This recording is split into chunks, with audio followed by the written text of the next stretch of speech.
All right, Mardu Pyromancer. Yeah, we 3-2'd. The Tefrees were mediocre. The rest of the deck was just like, you know, combo killed people sometimes, was clunky and got run over other times. Mardu Pyromancer. Mardu, for those new to Magic, refers to the 3-color combination of black, white, and red. The Pyromancer, in this specific instance, refers to Young Pyromancer here. This configuration of this archetype has a few different cards from the new Modern Horizon set. First off, we got 3 copies of Unearth here as a way to return our threats to play. And notably, past Young Pyromancer, this deck's also playing the card Monastery Mentor, which is not a card that this archetype is frequently played because often it's too slow and dies. But with Unearth, maybe we can change that. Kaya's Guile is a card that seems kind of sweet. It's very flexible. It's a main deck source of graveyard hate. So that means I get this combined with the Leyline of the Voids post-board to do a little bit of something. This build is notably eschewing Blood Moon and playing a full set of Fulminator Mages, which I think is better in the control matchup overall and synergizes with Unearth a little bit, which is nice. I have a copy of Silent Clearing here in the mana base as a way to just kind of cycle through our lands that are extra in the mid to late game. Let's go ahead and dive on into some matches here and see how they go. Have you played any donations to play Hoguk yet? Yeah, it is, after today, it will be 1, 2, 3, 4, 5, 6, 7, 8, 9. It's the 10th deck waiting to be played in the Modern queue. So we'll probably get to it at some point next week. Yeah, Mordenberg. I know you have some experience with this one. I'm not sure how to feel about Mentor and Unearth. I mean, we basically just had a new set release for Modern, so there's always a lot of submissions around set release time.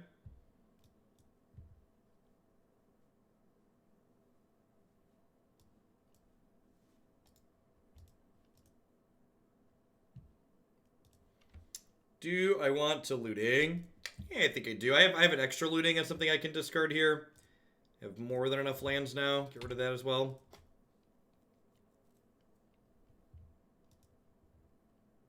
I am not intending to accept Amulet Titan as a donation again anytime soon. The last couple of times we've played Amulet Titan, it's been aggressively mediocre. So, as always, if you're wondering what's in the queue and when it's coming up, you can always find that by checking out the deck queue on my website. My opponent cast Faithless Looting off of a Glimmer Void, and then discarded a Memnite and played a Memnite. So I'm not quite sure what they're doing over there, but it's definitely not the norm in Modern. Some kind of weird Bushwhacker deck, maybe.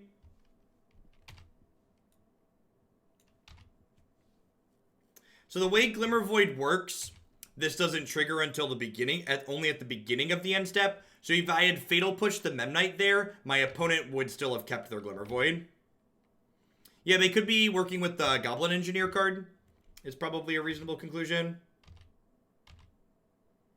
That's true. This deck did give up K-Command. Oh, no. Oh, I punted. All right, so I guess I do this, though, still, right? Because this will die at the beginning of my end step, then.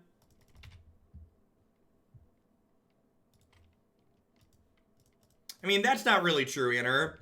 There's definitely decks that are like the finals of the last Mythic Championship were like Affinity versus Humans. And if you look at the decks in the top 8 there, they were all established archetypes. So like casual Modern doesn't really have a norm, but like people that are playing like there are established good decks when you play competitive Modern. Which I'm inclined to agree that Modern makes a much better casual than competitive format for a variety of reasons, but competitive definitely has decks that are like established and good. I already discarded my swamp. Let's go ahead and Thoughtseize. Yeah, that's true. This archetype does frequently have a problem with actually killing people, right? Like having an efficient clock. This game has been a good example of just like why Faithless Looting is such a good card. Just like gaining a large amount of consistency in the mid game. I believe my opponent has conceded to my Thoughtseize.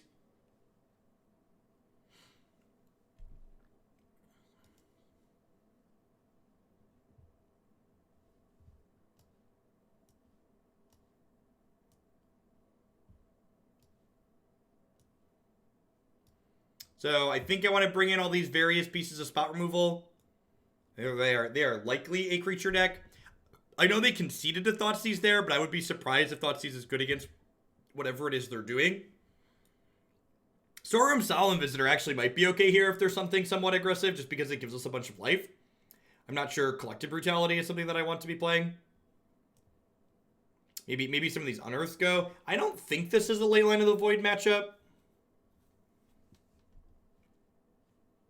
Maybe these are better than like Sorin and an Unearth. I feel like there's a good chance. I feel like there's a good chance they're a Goblin Engineer matchup, which probably means I want to keep these Collective Brutalities.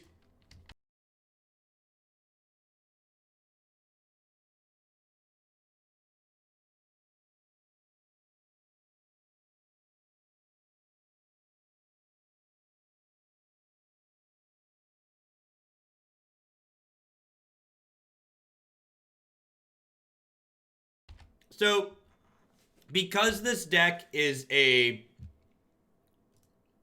Bedlam Reveler deck that has things like Faithless Looting, you frequently need more red mana than black and white mana.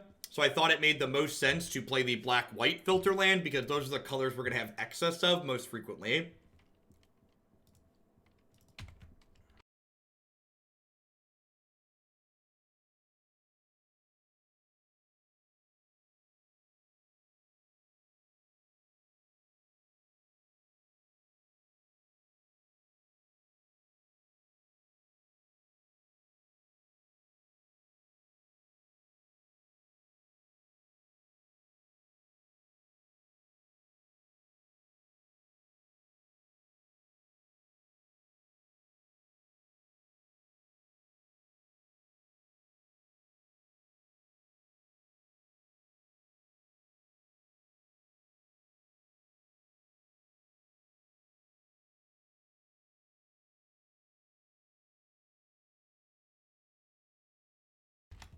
One of the things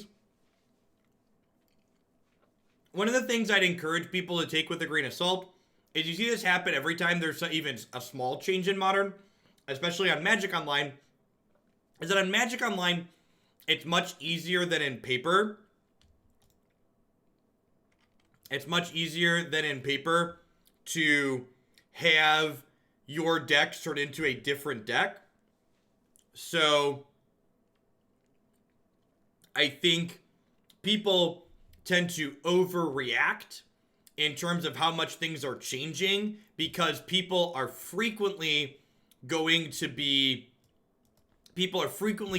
trying new things online as opposed to what's going on in paper and what people are really actually doing. So just because, like, you're watching someone like me, or you're watching, you know, other streamers that are streaming Modern, just because they're playing against a lot of new decks, they're trying new cards, doesn't mean those cards are good. And it doesn't mean that the format's actually changing to be playing those cards. We saw this happen most recently before this, when Bloodbraid Elf and Jace the Mind Sculptor were unbanned. Like, there were just Jace the Mind Sculptor and Bloodbraid mirrors as far as the eye could see, because people just wanted to play with the new toys. And I'm like, as big Modern events came up and people started tuning for efficiency as opposed to just playing with new toys, we saw more and more that, like, okay, these cards aren't actually good, and the things that were good before are still just more than fine. Burgle, I was going to lose every card in my hand, and my opponent was going to draw up to 7 cards. Is what you were missing.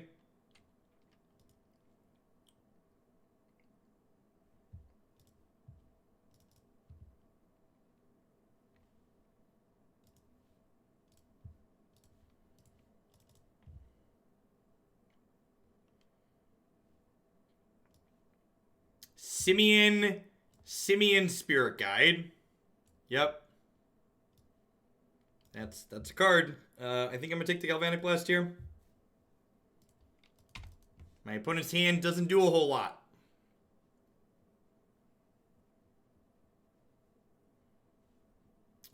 Which I'm sure means we're about to get destroyed. Opponent's hand currently does nothing. Probably can't win.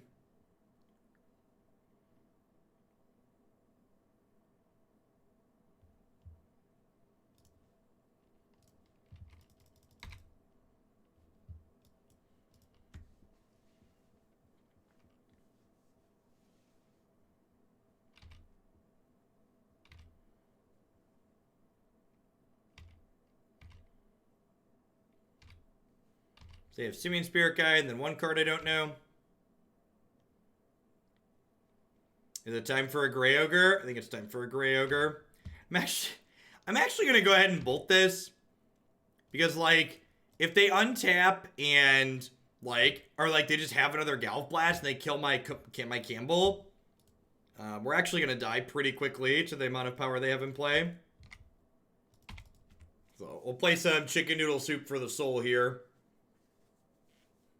Think that's better than Inquisitioning. It's far more mana efficient.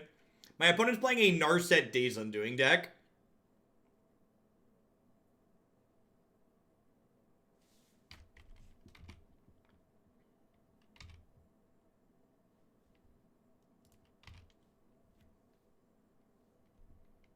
Getting a little bit punished for burning my bolts here. This also notably shuts off our Faithless Lootings.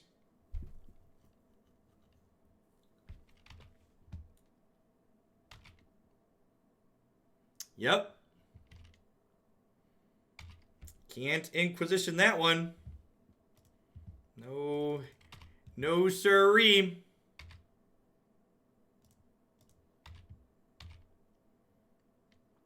All right, and if they hit a land next turn, they get to cast this, right?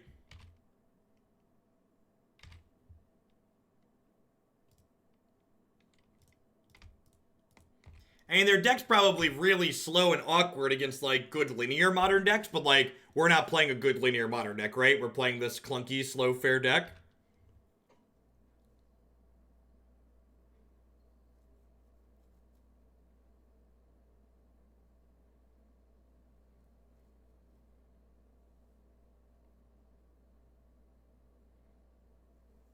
Like, I'm not sure that, like, this card Static Text has enough ability to really push the opponent's archetype in Modern. It's a neat idea, though. Wow, they found Mox Opal, which lets them echo. Yep.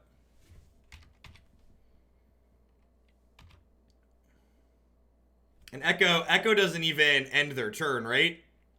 Yeah, you just get to, like, actual factual draw 7. I mean, they upgraded the card in my hand. The problem is they drew 7.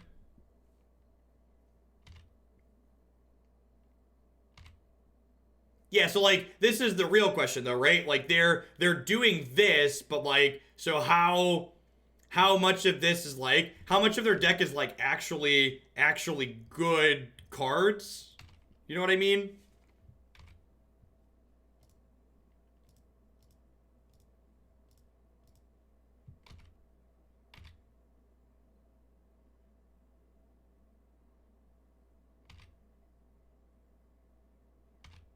So, like, yeah, they drew 7, but, like, can their 7 cards beat what I currently have on the board?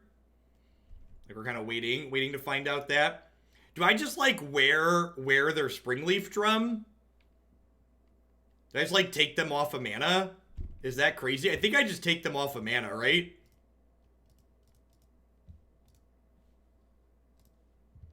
They're gonna play, like, Master of Ethereum and make me really sad for doing this.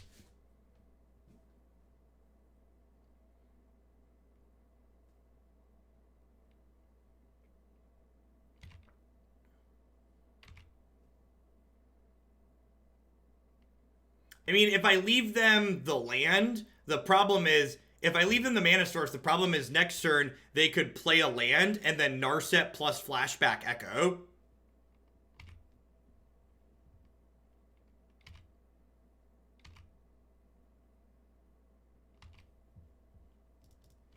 It is worth noting that what their deck is doing is incredibly good against our Bedlam Revelers because it cleans our graveyard out.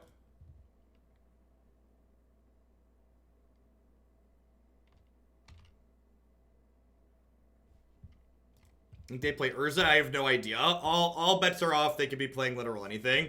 Can't attack my Flyers in through Ornithopters. Can't attack my Kambal in through the 3 power on the ground.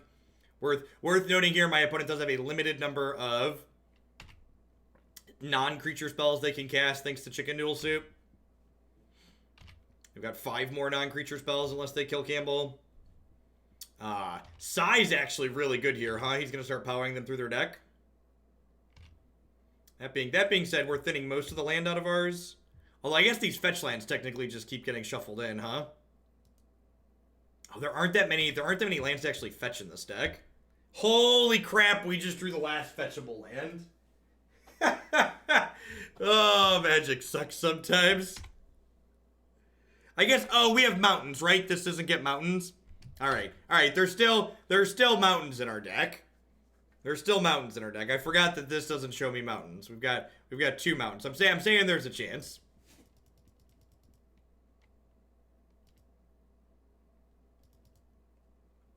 Wow, they sacked a land. That's aggressive.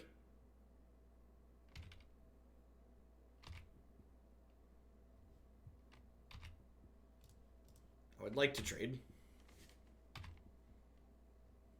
I'm going to look away for our next draw step. Good, Weens. This is good.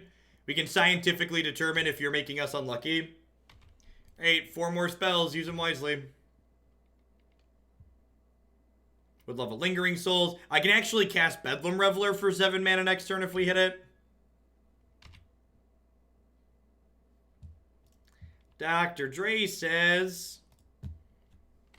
Dr. P. Rizzle in the house. Enkus, thank you for the Twitch Prime support. There's a lot of great people making a lot of great stuff on Twitch right now. Thanks for supporting mine this month with that. Mountains. I forgot about mountains, Burgle. Because I was looking at a Marsh Flats before. So mountains slipped my mind.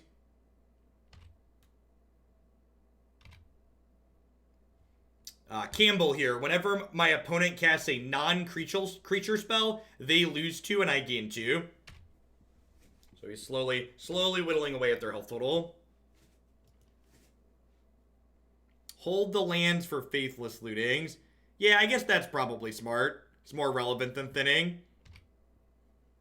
Down to 4.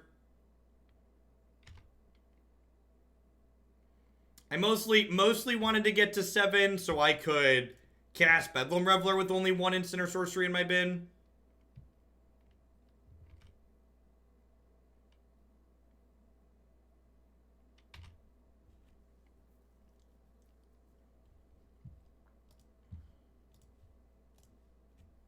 Alright, no more non-creature spells for you.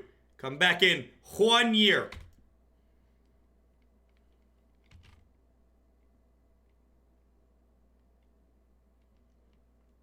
I think we might be doing it, chat.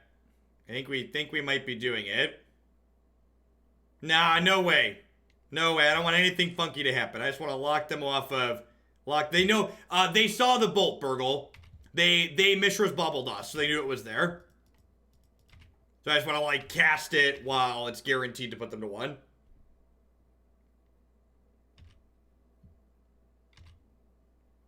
Alright, we just have to not die to Scythopters. Alright, we're going to hold on to these lands from here on out, in case we draw Faithless Looting.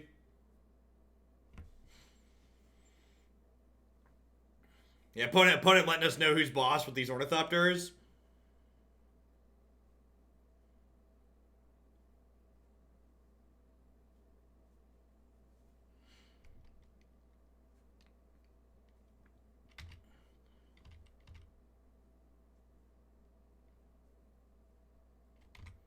Alright, don't know about you, but I'm feeling 22.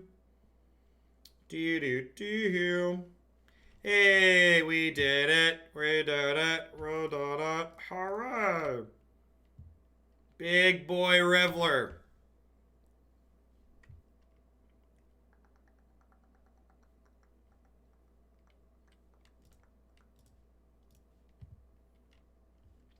Finishing the Green-Black Elsvid, then I'll be back. Someone time me out until then. German Space Ace, thank you for the 13 months. I appreciate that.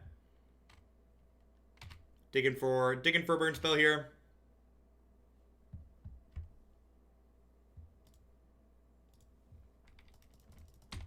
Big boy Bedlam gonna dig us even deeper next turn. We're also just like going wide with the Dr. P. Rizzle as we cast these spells as well. Is there any way we don't win this? I don't think so, but my opponent's playing a lot of interesting cards, so I don't want to count my chickens.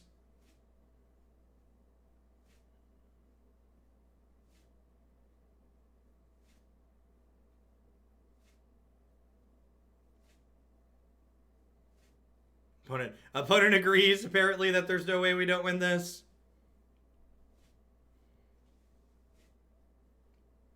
Opponent decided to end things. How are we doing, folks? Welcome. Good morning, good afternoon, good night to everybody wherever you're at in the world. Thanks for dropping in here today. If you're a new viewer, my name is Jeff Hoagland. I stream Magic full-time here on Twitch. I'm here 30, 40, sometimes even 50 hours a week. If you're someone who enjoys constructed Magic, this is definitely the channel for you. We play some Modern basically every morning, then we play a ton of Standard almost every afternoon. As always, I'd love to give a shout out to my wonderful subs. I wouldn't be here day in and day out without their support, so thanks to all of them for keeping me employed.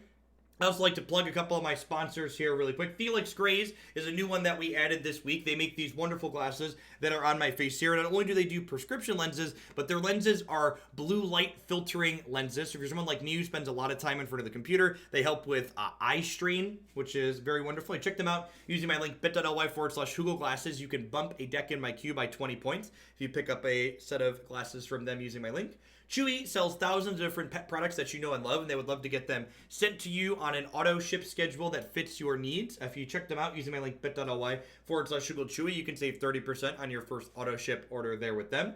The Vitamin String Quartet is a string instrument group that does covers of everything from Zelda to Zeppelin, and they would love to underscore your next gaming session. You can find them streaming now on services such as Spotify and Apple Music. And of course, I'd like to welcome everyone out there to Hoaglandia. I know there's a lot of great people making a lot of great stuff on Twitch right now, and I appreciate all of y'all spending part of your Tuesday here with us.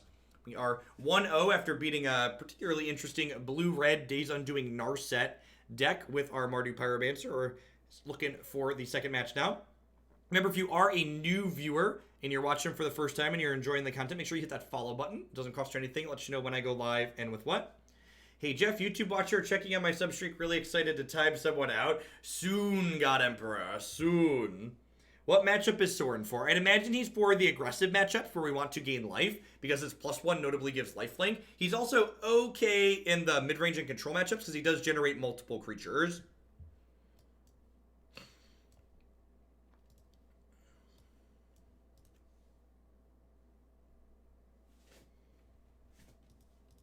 If you are one of my wonderful subs, you should make sure to check your email if you haven't already done so already and respond to the subscriber survey. The VSQ stuff is not copyright free. Party Bus CEO.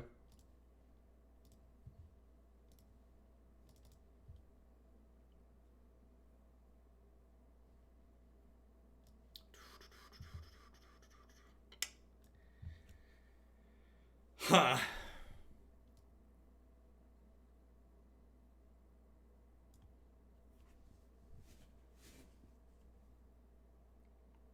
Do I just take Snapcaster Mage here? Is that crazy?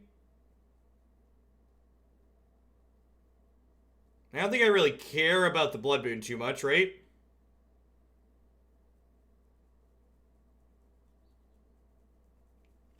I think I'm going to take Snapcaster, because they don't really have a bunch of cantrips, so the thing's not flipping anytime soon. And, like, they don't currently have a basic island. And, like, while they could draw one, like...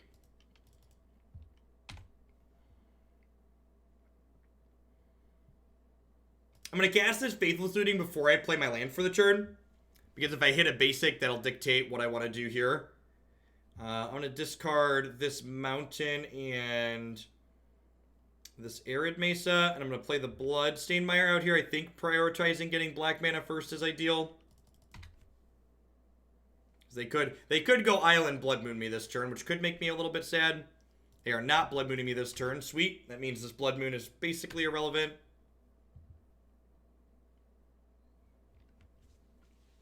Yeah, double check your Twitch settings if you didn't get the email.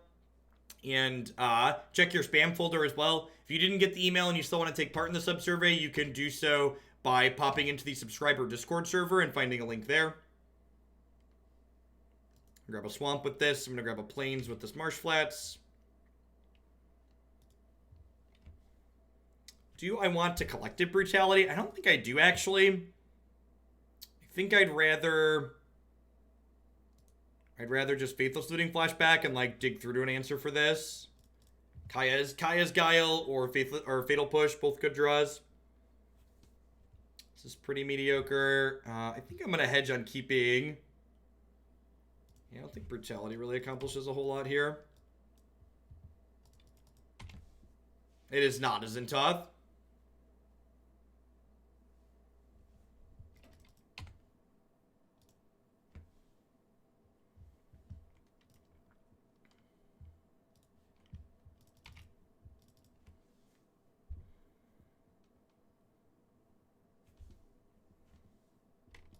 You got me. I've been mooned.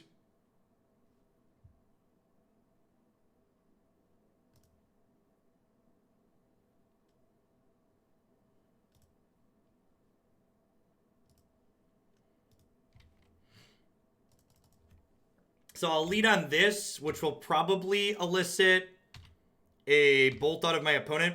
And then next turn we'll be able to go Monastery Mentor, Unearth the Pyromancer. Yeah, Bedlam doesn't bounce from Thing in the Ice. That is a copy of Unearth, which is a new to modern card, but is actually a reprint. We could be dealing with a big boy here right away. That being said, if they flip this, even if they hit me for 7, that's a little bit annoying. But like next turn, I'm going to get to like go Mentor, get back Pyromancer, make a token. So like that seems kind of okay for me.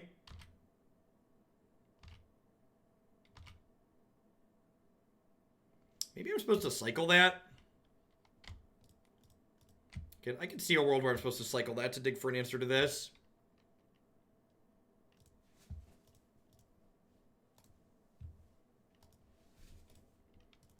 So I am definitely getting hit at least once by this Thing in the Ice, but I think we're probably going to have enough tokens after that happens to, like, keep this thing from doing too much.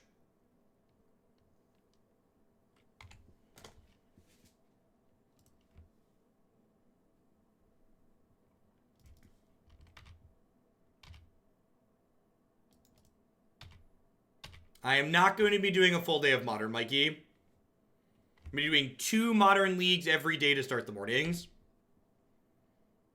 As long as there's some demand. Why cast Unearth at this point in time? Because maybe my opponent doesn't flip it. And even if they do flip it, it allows me to just pick the Pyromancer back up and use my mana for the turn. And when they don't flip it, it lets me attack them a little bit here. Archmage's Charm, cute.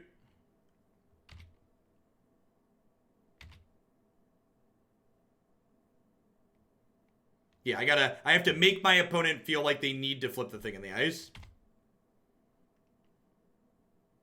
It's possible that not taking this first one and instead taking Snapcaster Mage was wrong with my Thoughtseize earlier.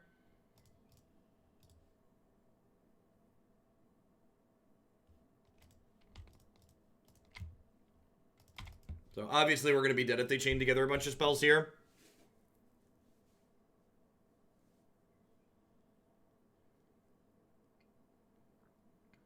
Yeah, I think so. They definitely, this is a main deck Blood Moon out of them.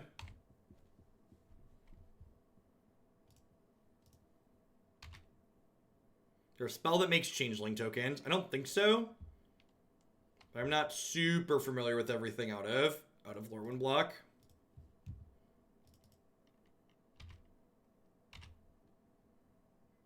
So attacking first, because if they block, I want to be able to bolt their thing.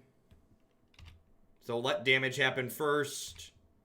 And I think that block, if this resolves, actually puts us in a very good spot. Oh, you know what? Maybe I should have... Maybe I tap my lands, or if we get remanded here. Yeah, remand sucks.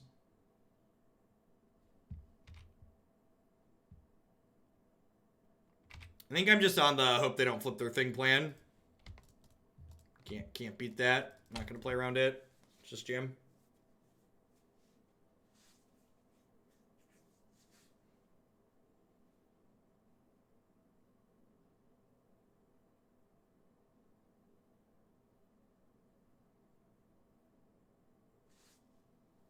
Magmatic Sinkhole deals 5 damage to a creature or planeswalker. That's interesting. Alright, don't double cantrip me, bro.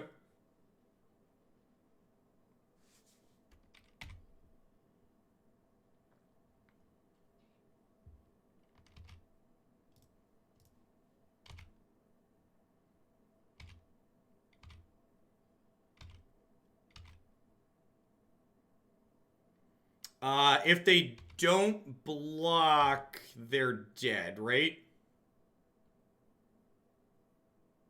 Cryptic Command. Brutal.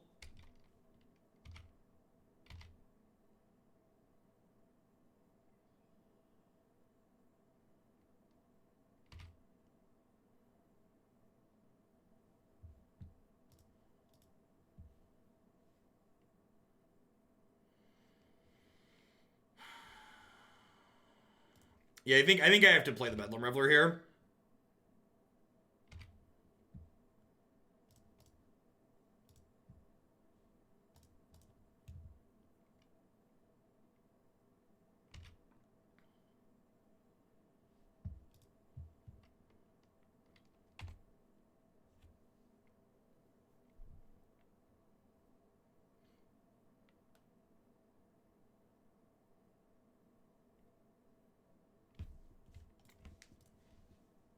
Yeah, I think my Thoughtseize on 1 might have been, or 2, or whenever I cast it, might have been wrong. I took their value card, just like assuming I'd have a way to kill this, but this deck doesn't actually have that many ways to kill an Awoken Horror, huh? Yeah, they were tapping my creatures, Raging Yoshi. I understand how magic works. I conceded because the Cryptic Command was tapping my blocker. I cast this explicitly because it was a horror.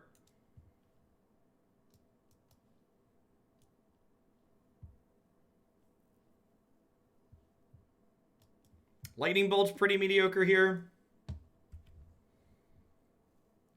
Yeah, there's no Terminates, there's no Dreadbores. And, like, Monastery Mentor is, like, notably bad against, like, both their Lightning Bolts and their Thing in the Ice. So, like, we're, like, extra. The way the selection of spells in this deck are, like, extra bad against what the opponent's trying to accomplish.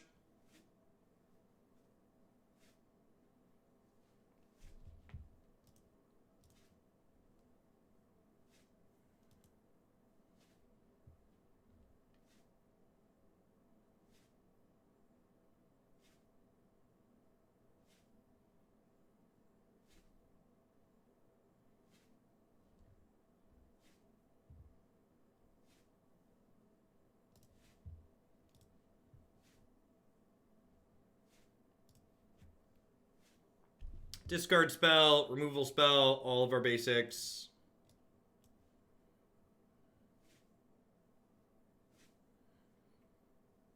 I think someone said in the end, Blood Moon is what got us that game. I think that's a really bad assessment. I think that's looking at all the things that happened that game and coming to the wrong conclusion. Like I said, I think the takeaway should be that I under-prioritized how much of a threat Thing in the Ice was, not that I didn't prioritize Blood Moon appropriately.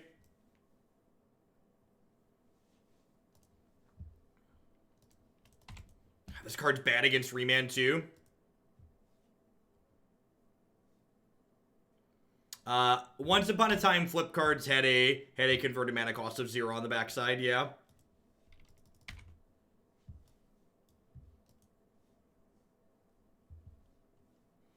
Listen, all I'm gonna tell you is that if you're not registering Dredge or Bridgevine in Modern, just follow your heart. Whatever makes you happy, cast that card.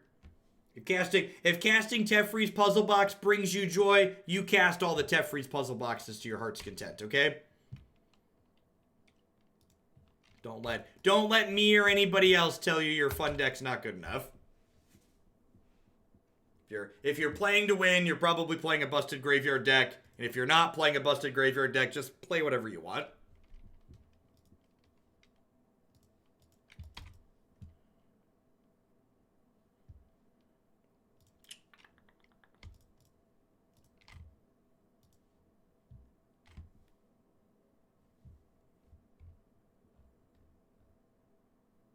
Hey Jeff, I got laid off this morning, so I'm able to watch live. Hope your day is going better than mine.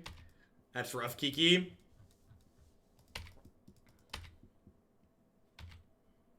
I need to peruse Horizons for Owling Mind playables. That's one way to approach it.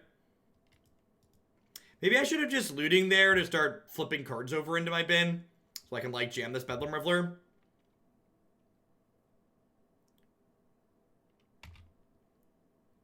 This is incredibly bold.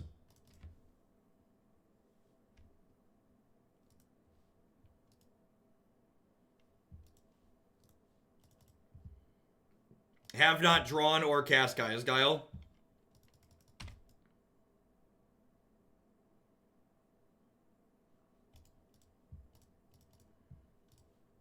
So they traded one of their arguably best cards for like a little bit of tempo and a lightning bolt. Seems like a good exchange for us.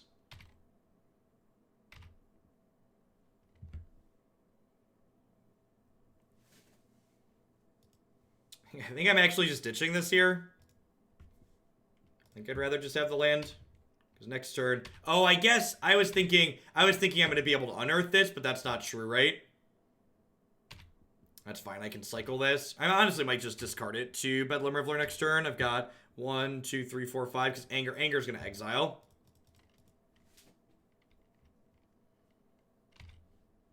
I don't think it really matters. I definitely want to keep the land.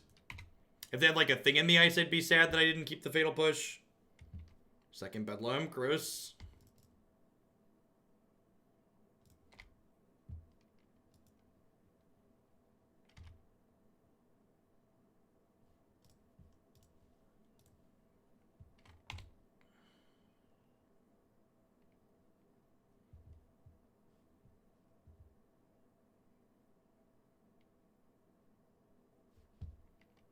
All right. So things went well for my opponent last game. Not quite going so well this game. You could also argue, though, that, like, they pretty thoroughly messed up this game. Like, I think they should have just 1-for-1 the anger with my Pyromancer the turn I played it instead of, like, using their Jace in a really terrible manner.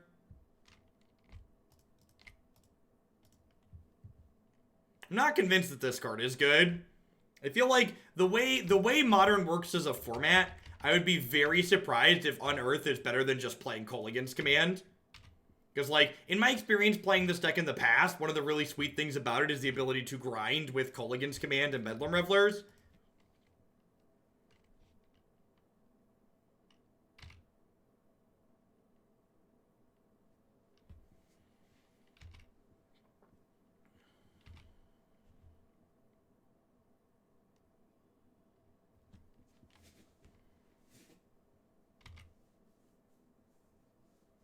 Yeah, I agree.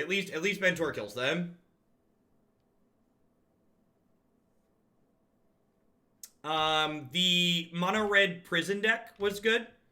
As always. Actually, I feel like this is something I need to plug more. I had someone on the sub survey say they wished I would mark my favorite leagues on my YouTube channel every day. On the very front page of my YouTube channel is a playlist of my favorite videos from each day. So if the person who mentioned they wish I marked my favorite videos on YouTube, it's on YouTube. It's also on my website, videos, favorites. When we have an especially good Modern video, I tag it as a favorite.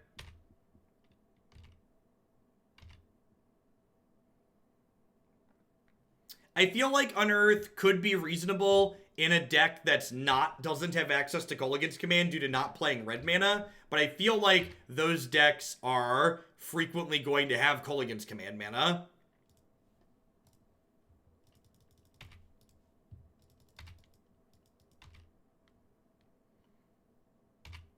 Where is Seasoned Pyromancer? Not included. I would be kind of surprised if that card's constructed playable. It seems like pretty weak on the surface.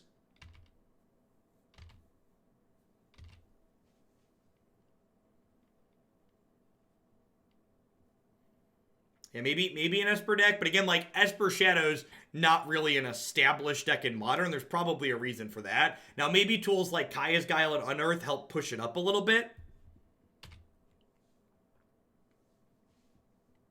I save more money using your sponsors, and this has cost me. So as a value-obsessed Magic player, I'd call this a win. Thanks for the Prime support, Gengar. I appreciate it. Let's get your sword to go with your shield.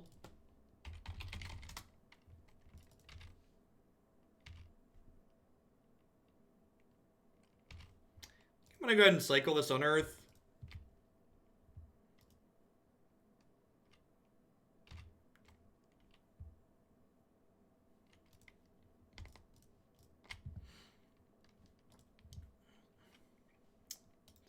Get to close in here.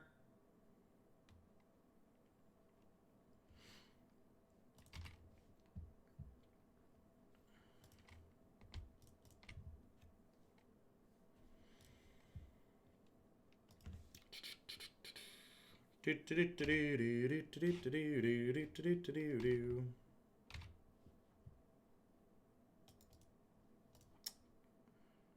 going to offer this trade, because if they take this trade, they're taking 5 here, which puts them to 3. Fair. So they're probably going to trade chump, draw 2.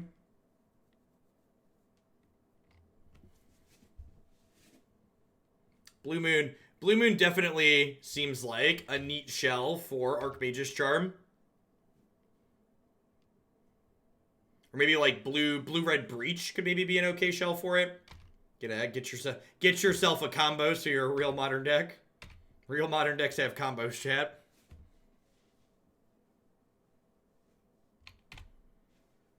If they find some more angry gods, they can clear out my token base.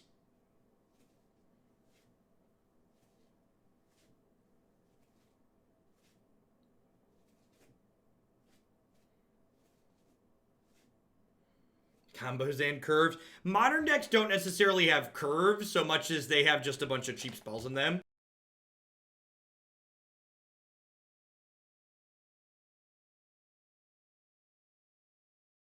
Gosh, look at all these cards my opponent's drawn this turn. So powerful. So powerful. Yeah, if your deck's all 1 and 2 mana spells, you can just fill out your curve by playing multiple spells in the same turn.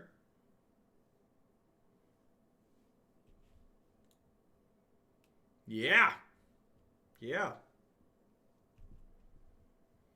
Good modern deck curve looks like a brick, and then you hit your opponent in the face with it.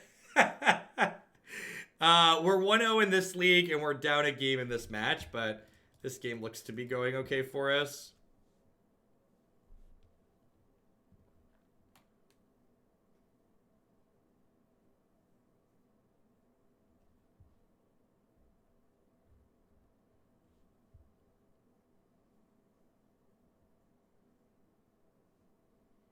I don't know. I'm not sure that I'm really a fan of a lot of the changes that this deck has elected to make from the more stock Mardu Pyromancer list.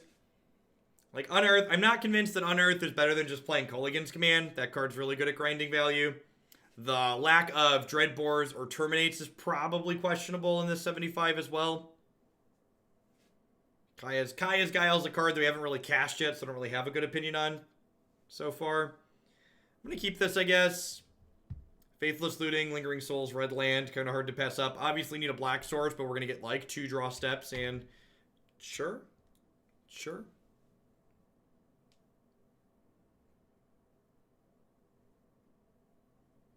I don't know if I agree with that assessment, Pikes. I kind of think Blood Moon's at like an all-time low in terms of how good it is. Perfect. Never didn't have it. Actually, am I supposed to... I'm probably supposed to Inquisition on 1, huh? Yeah, I'm 1,000% supposed to Inquisition on 1. That was a mistake. Yeah, because playing this, especially with the double Inquisition, I could have Inquisitioned on 1 and then Inquisition plus, and like now I'm gonna get Thing in the Ice. I'm just gonna like hate myself. Yeah, I was that was a moment of I like already had my line programmed into my head and I didn't readjust it when I drew the card for the turn. Because like now I can't double spell this turn. I'm gonna leave this mana unused. Make it like remanded and be sad here. Yeah.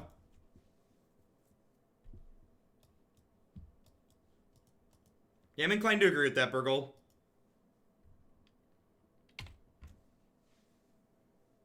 So like, had I played a discard spell on 1, I could have like double discard spelled this turn. Or like discard spell plus Faithless Looting, etc. Alright, that worked out okay. I think I'm actually going to go ahead and Thoughtseize this turn now, because Thoughtseize takes Jace if they have it.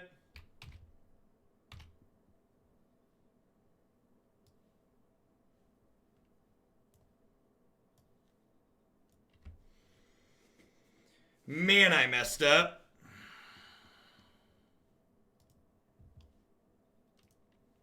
If I'd have sequenced my spells correctly here, I think I'd have been ahead in a big way. But because I did not sequence my spells correctly, we're going to be kind of in a dumpster fire.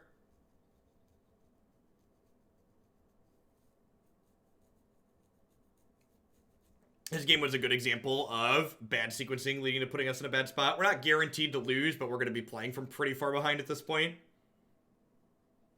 I'm hoping they elect to hold Cryptic Command up this turn instead of playing their other threats out. That makes my Inquisitions live.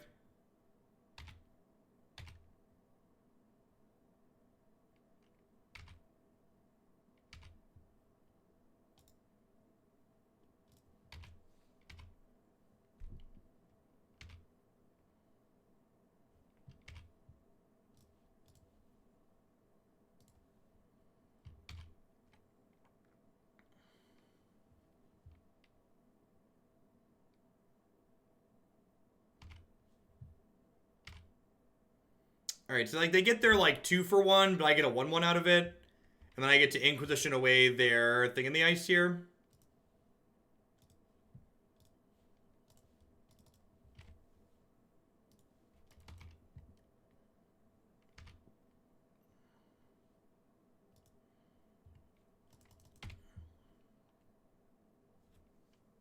I have Lingering Souls and Faithless Looting in my bin here still. Slowly clawing our way back into this in spite of my mistake. They're an Anger of the Gods away from being in a good spot, though. Worth noting, our looting does not work while Narset's in play. And they can crack the Engineer Explosives to kill my 3/1/1s to keep the Narset from dying next turn.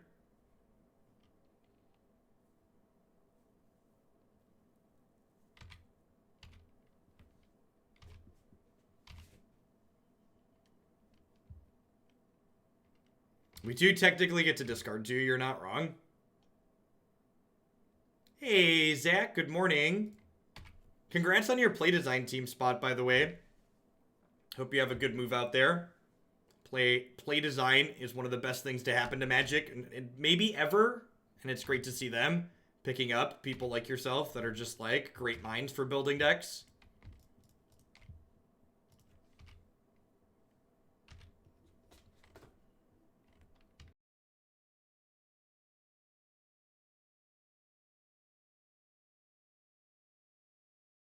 So, like, they have this Archmage's Charm and a second Flooded Strand here.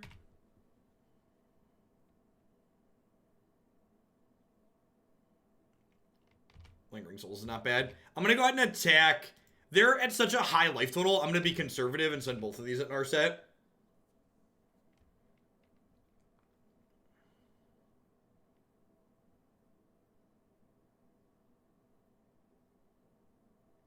I think we might see them cash this Charm in as a draw 2. We'll see.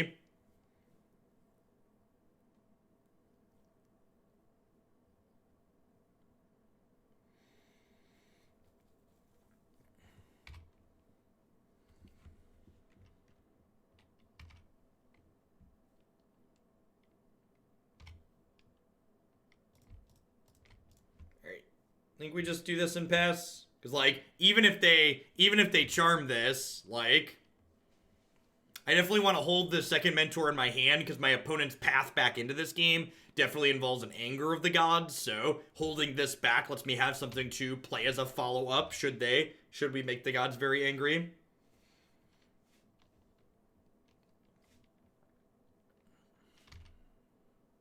Opponent just, like, aggressively cycling through their stuff here. Honestly, at this point, if they don't sweep the board next turn, we might just Faithless Looting pre-combat. Just, like, churn through the deck a little bit. And not commit another Lingering Souls, etc.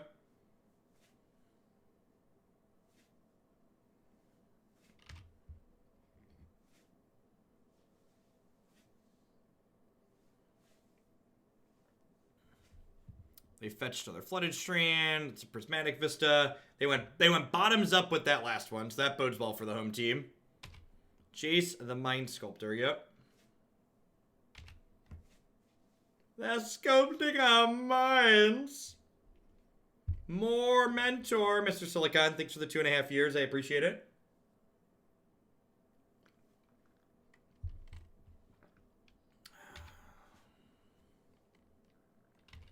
Does this client still crash when you play foils? It's never always crashed when you play foils.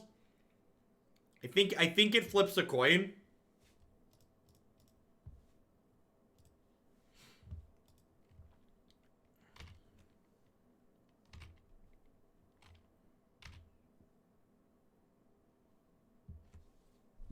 Huh?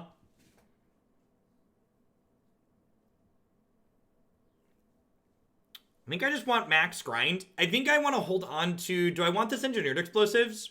Engineered Explosives kills TT and it kills Narset if they have it. I think I want to ditch Lingering Souls and the land. I think I ditch Lingering Souls and the land. Oh, I forgot to say thank you for being a professional MTG streamer. Yesterday, after you went off, I hopped on a random MTG streamer suggested by Twitch, and it was a horrible experience. You know, we do our best. And one of the things to keep in mind too is that, like, a lot of people who are streaming Magic are, you know, they're doing it part-time and for fun, and they don't have a lot of experience. And I've definitely gotten much better at what I do here through having lots of experience. I already have a mentor in the bin for the Unearth. So I think I want to just, like, have max threat density here. I'm basically just, like, trying to think through, like, what are my opponent's lines back into the game at the moment. And I'm pretty sure their best route back in is Anger of the Gods. So I just want, like, as much threat density left behind. Or Thing in the Ice, which means we keep Engineered Explosives. Yep.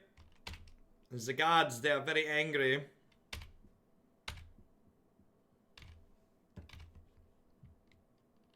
Hey, Fugums, thank you for the 6-month resub. I appreciate that. Welcome, welcome, welcome back. Thanks for keeping me around. How cryptic is your command opponent? We do. That's true, Zach. That's true. Is maybe the Moto Shuffler buff is lower? Because it's harder to get Moto viewers, so maybe they engage the good Shuffler at a lower threshold. I don't know any of the cards in my opponent's hand right now. They have cast all the cards I knew about. I can close out this revealed zone for now.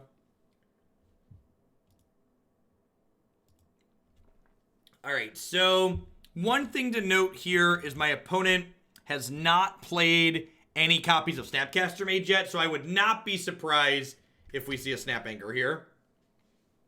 I don't know, Burgle, like, I feel like I need to put enough pressure into play to make them anger. Maybe I'm supposed to Unearth plus cast Lingering Souls. Maybe that's the line. But again, I also just feel like I need to put enough stuff into play that they can't just, like, lightning bolt me to stay alive.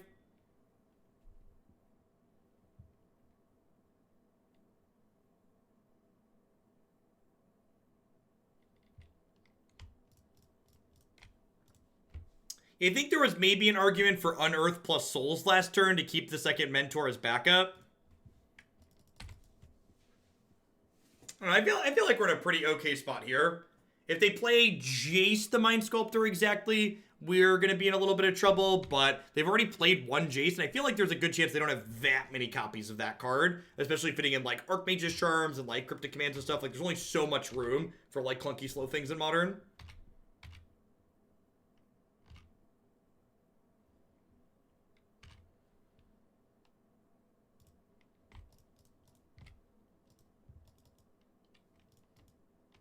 Is new Sorin bad in the deck potentially? That's an interesting thought. I don't know. I feel like part of the problem with new Sorin is that a lot of these fair decks are attacking your graveyard in the post-board games already. Oh, you know what? I already had Dub's Lingering Souls in my bin. Maybe I'm just supposed to double flashback here. Because they did show us a relic in game 2, so, like, if they draw a relic, I'm basically out of resources. Yeah, I think I should have double flashback souls here. Invictius, thank you for the very generous tier 3 resub. I appreciate that. Welcome, welcome, welcome back. Snapcaster, sure. We're like Snap Crypticking. Archmage Charms, they're drawing 2 here. Yeah, I think they're drawing 2, and I should have double flashback these souls.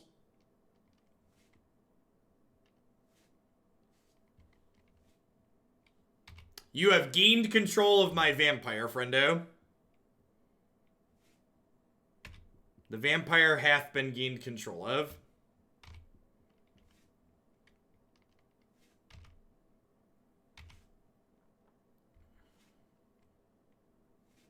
It still has lifelink. That's great.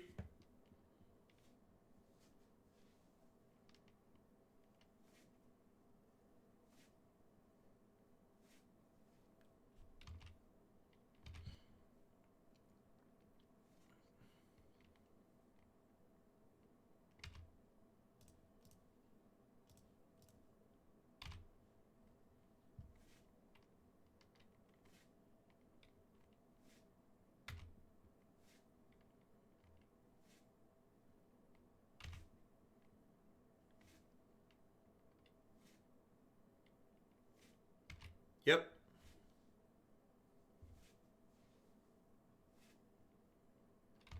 We're fate sealing me. That's interesting.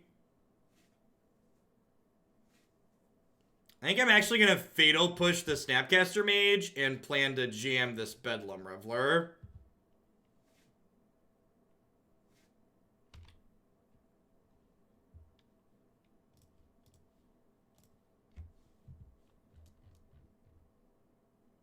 They put this on top, so they knew this was happening.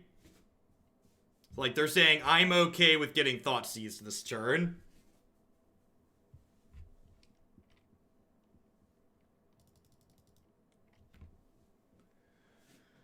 Oh, alright, well, I have to do this. I should have made a 2/2 first there to play around Cryptic Command, because they knew that was there, right? So, like, the fact that they know that's there means that I should make the 2/2 first.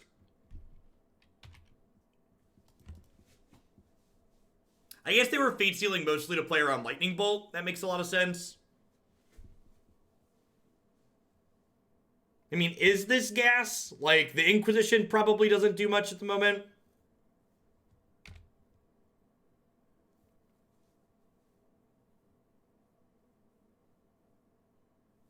So we're looking to draw a bolt for this click, so that way we can kill the Jace with the Bedlam Reveler. Yeah, small mistakes on my part here. This game's been a good learning experience, I feel like. Chicken noodle soup for the soul, eh?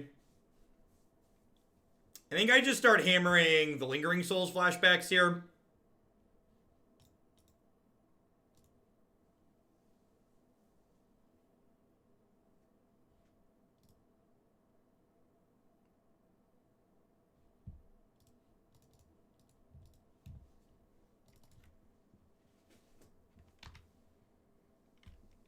We're still at 17. My opponent's down to 23 cards in their deck too.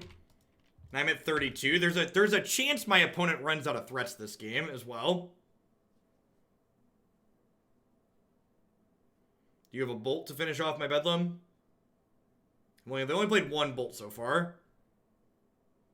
They're drawing 2 cards, yep, as you will.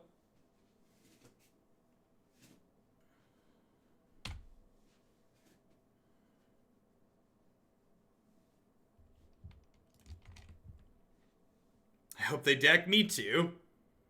Me too.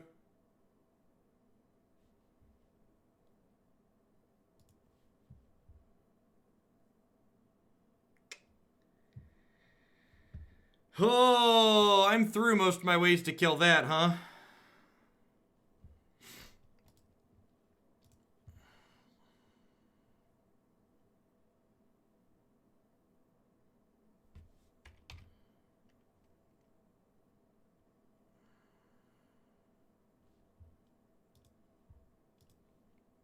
I think I just keep all my threats at this point.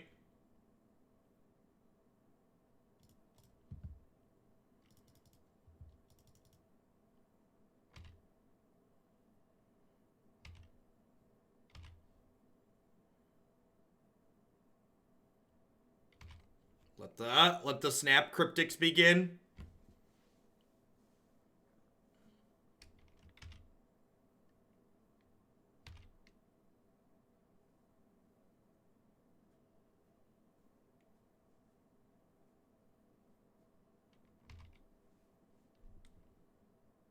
Yeah, I think my mistakes are gonna catch up with me here.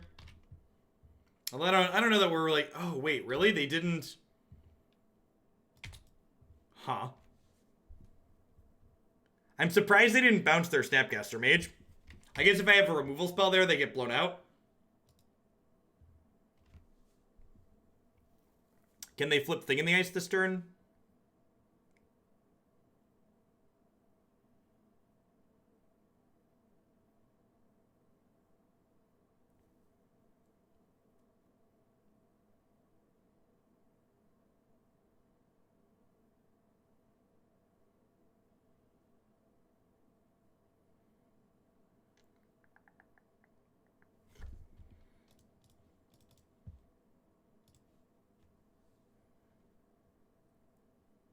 They have 16 cards in their deck.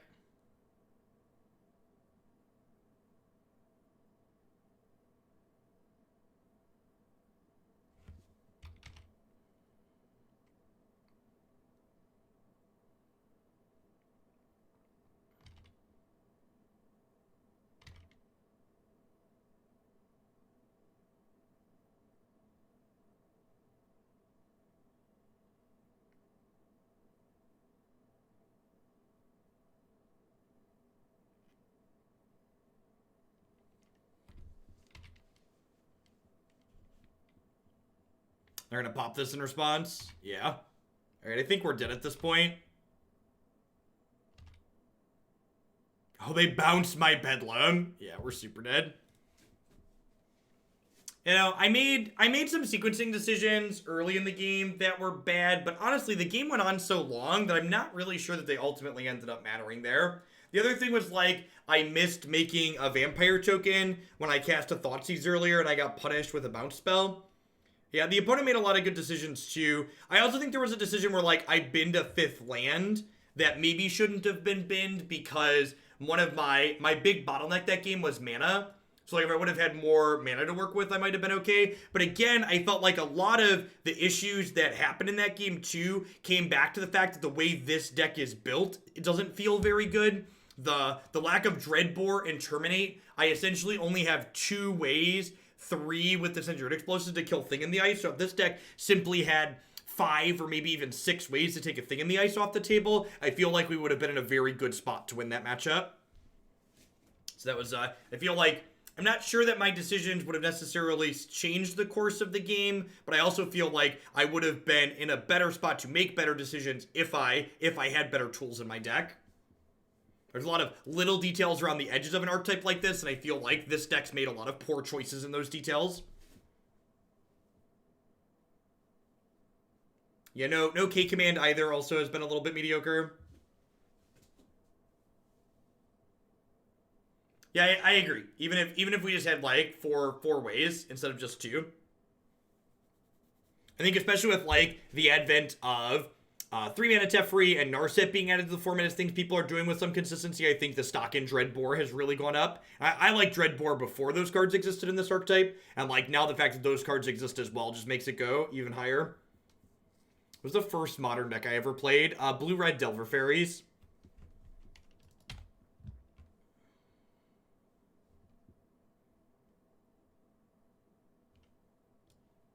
Hey, Burgle, are you here?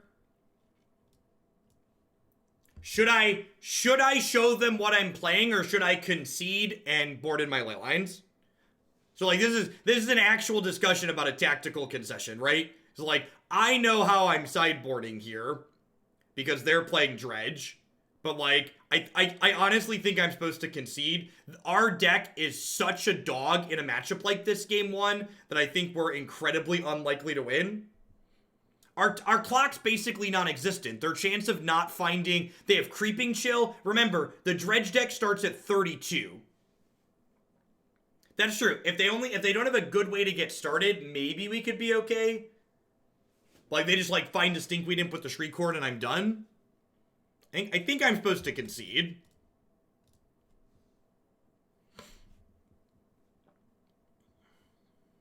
I think I'm supposed to concede.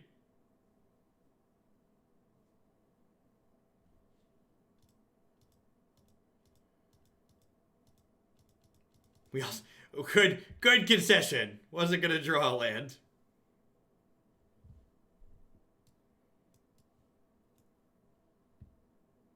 There is a very small probability chance they're not playing Dredge, and that concession ends up not working out for us.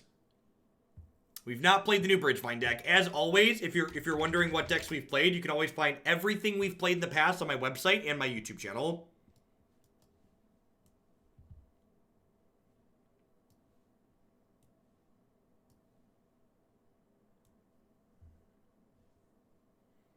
They were playing the Mirror. The Mirror wouldn't concede there, Dual Josh.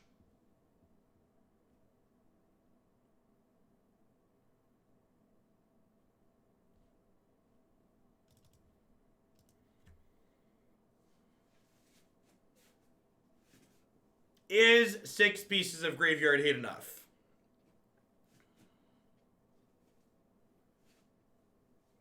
Let's find out how lucky we are.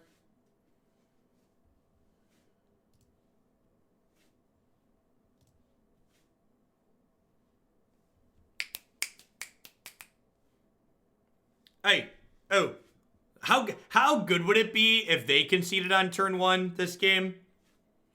Nothing would embody modern more than our opponent conceding turn 1 this game.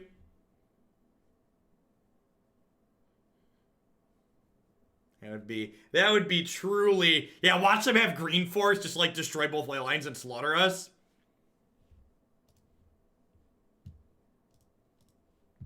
I just want the record to reflect that if my opponent green forces both of these, I'm done playing Modern for the day.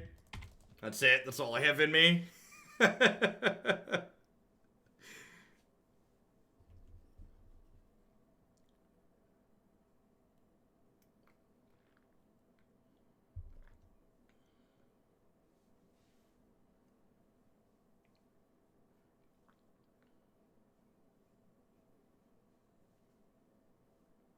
For people who aren't familiar with Modern Horizons, there's a card in Modern Horizons called Force of something or other that's green that lets you exile a green card from your hand to cast it for free, and it destroys 2 artifacts and enchantments.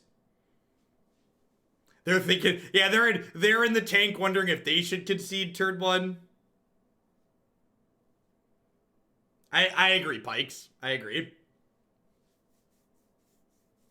How am I liking the new glasses? They're nice. They seem to prevent eye strain in the same way that the software blue light filter does, but they don't discolor anything, which is nice. Instead of having an orange hue over everything I do.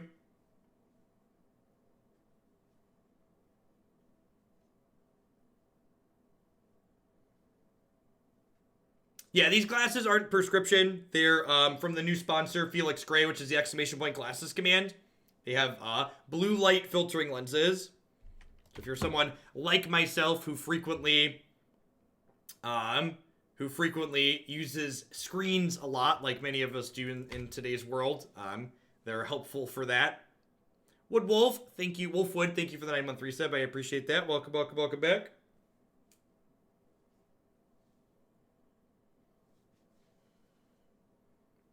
Was I good at Limited? No, I never played Limited. I play Magic for fun. So if I don't like playing a format, I don't play it. No, if we were playing with the London Mulligan, I would have kept both Leylines. For people that were asking. 10 out of 10, keep both Leylines.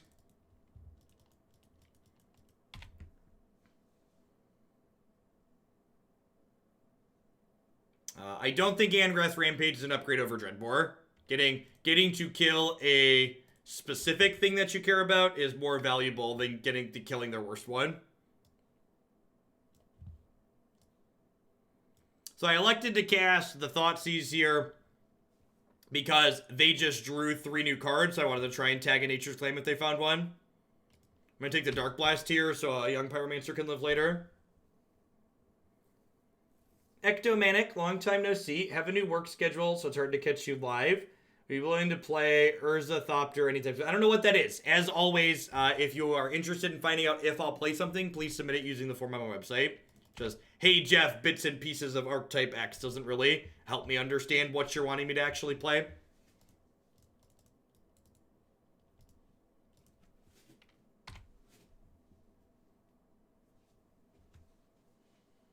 They do come in prescriptions as well.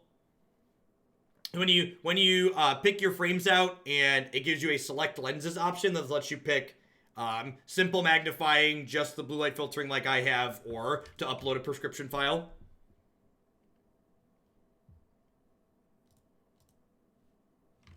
I'm actually just going to go ahead and Faithless Looting here. Just fill the bin up for this Bedlam Reveler.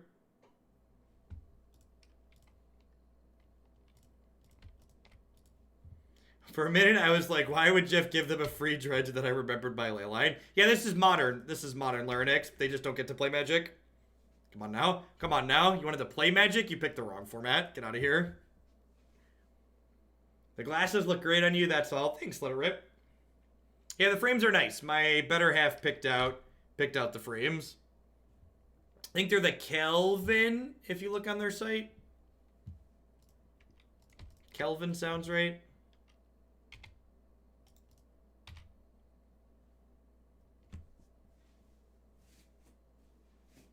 Every Dredge player knows what they sign up for, or at least they should. Yeah, pretty much. You know what you're getting yourself into.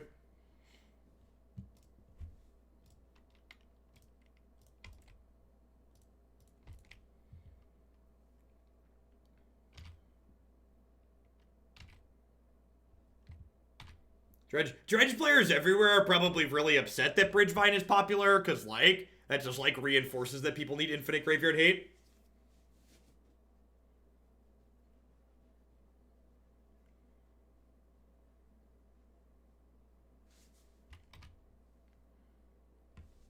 How do they come back? They don't.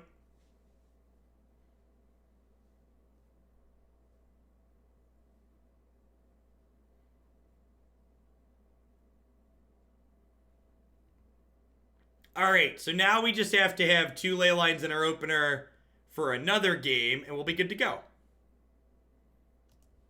Easy peasy lemon squeezy. I'm so ready to mulligan into Oblivion looking for a Leyline. Me too. This is the 3rd match of this league.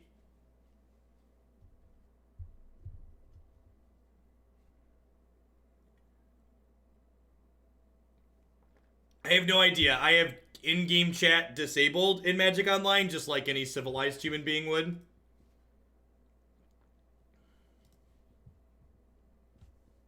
I think there's a way to build an Astral Drift deck in Modern. Of course you can build one. Will you win games with it? I mean, probably when your opponent mulligans or doesn't hit their land drops. The best way to ask yourself is this new idea competitive in Modern? Is it powerful, linear, or heavily interactive?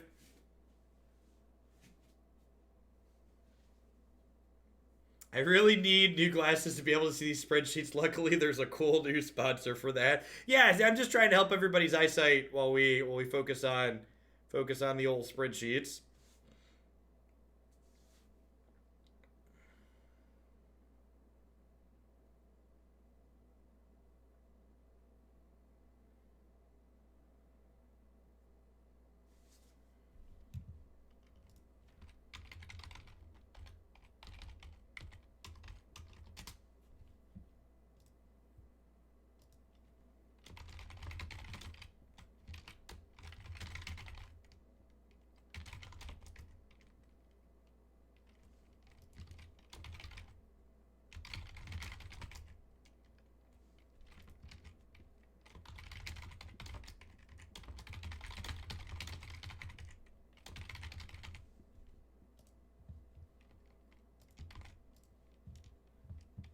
So, I don't normally leave things up to actual democracy, but vote in that straw poll if you care about what we play next. I'm curious, there's a lot of people here for Modern, so I'm curious if there's a bunch of people waiting to see Standard, or if people are interested in seeing more Modern.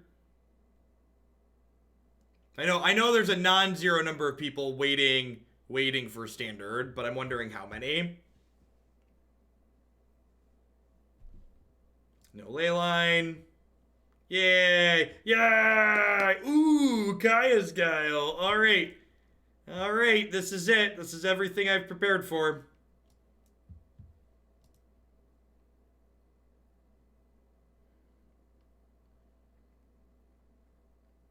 I would like 4 health, please. Oh, they don't have the claim. They don't have the claim. They don't have the... If you don't care, don't vote.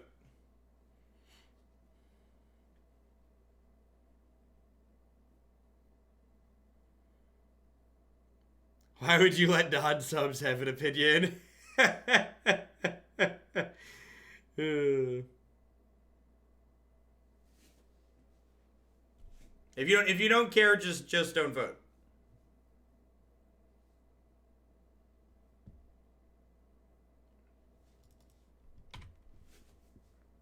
It's just hard to gauge. Just like the viewer count right now is actually higher than we had for Standard yesterday. And I make a lot of my decisions based on metrics. So I have a lot of decks in the queue for both formats at the moment.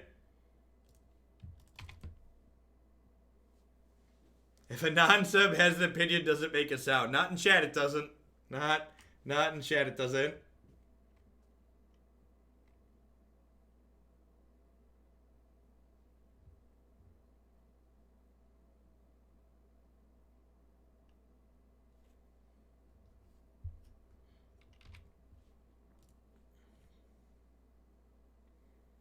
Wow, this might be the most decisive 2-option poll I have ever posted on this channel.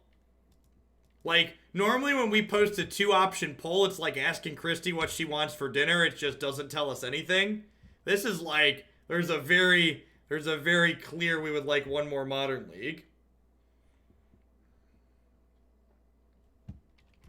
If you missed it, have a link.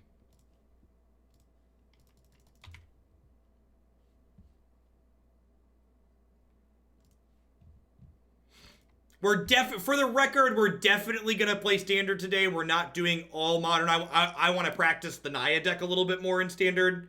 But I might add in a third Modern League after this one. I elected not to play the Monastery. Oh, no! Oh, no! It kills Leyline of the Void, chat. It kills Leyline of the Void. Kiki Jiki, thank you for the 10 months. I appreciate that. Welcome back.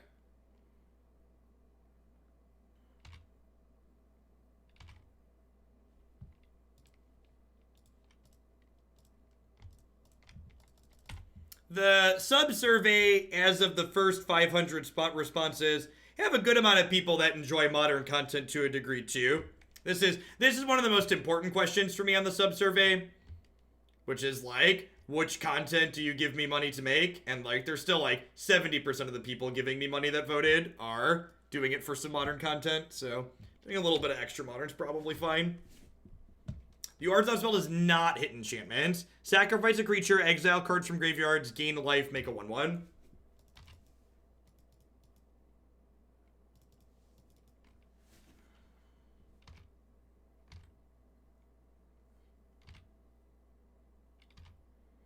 I mean, the good news on this Monastery Mentor here is that coffee's for closers. So, like, this Mentor is gonna get to close out pretty quickly here.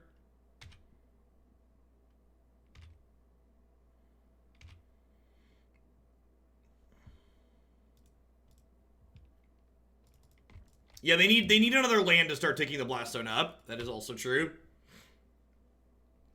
How has Mardu felt so far? I think this archetype in general is fine. I'm not a huge fan of some of the detailed decisions this configuration has made.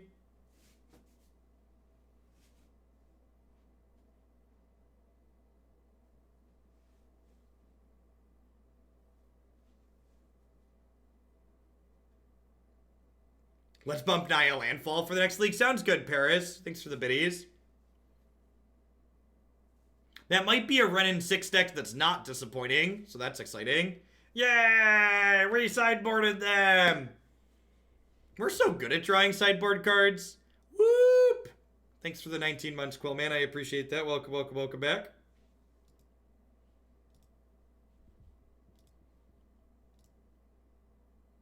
Concede game 1, turn 1.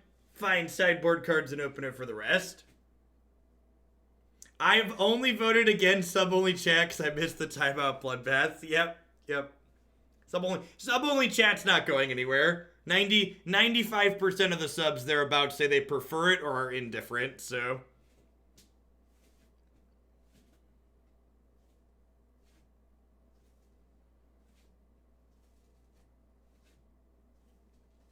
It takes skill to draw cards. Lucky, lucky, lucky. Do you think if we registered like 6 Leyline of the Voids, anybody would notice? How many Leylines would you register in Modern right now? Like, if you could register any numbers, like 6 or 7, I feel like 6 is probably where I would want to be. 15. I feel like 7's probably the peak.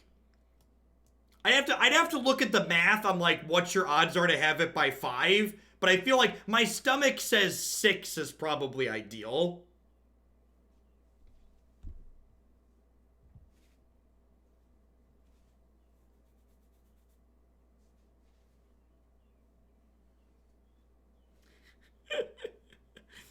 The graveyard is so rude. The graveyard is so rude.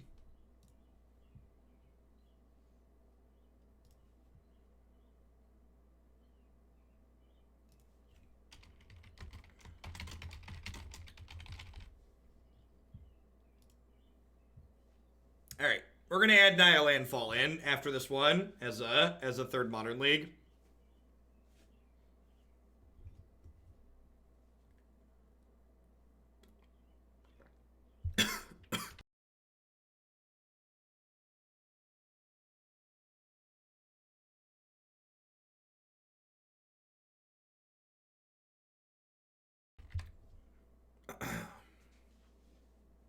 Opponent joined the match and then went AFK. I'm just here to speak for lovers of Standard. We're definitely going to get to Standard today, I promise. Need to play Naya Feather some more before my events this weekend.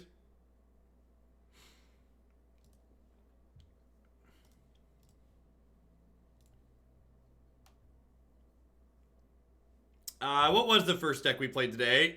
Vein of Fear Pod.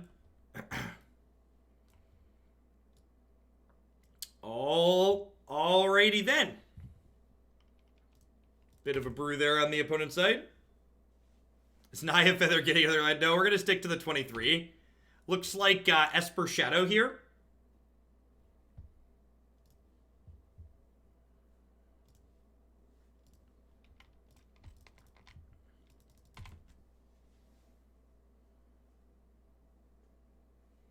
We're going to go ahead and brutalize the Jace here.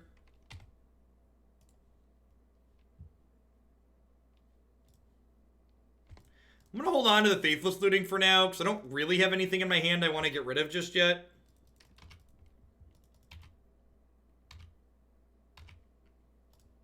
You mean Naya Landfall, right, Anner? Feather's the standard deck. Landfall is the modern deck we're going to play. Sternkeep! Thank you for the 2-month resub. I appreciate that. Welcome, welcome, welcome back. Ooh, that's exciting. I think the odds, I only didn't know one card in their hand, Pike, so I think the making the discard mode is probably bad there. Yeah, I agree, Stonekeep. If Magic Online even just would take the time, if they would have taken the amount of resources it took to make this look like a bad Windows XP theme, and instead invested those resources into getting an online overlay to work, this application would be far more accessible in terms of content on Twitch.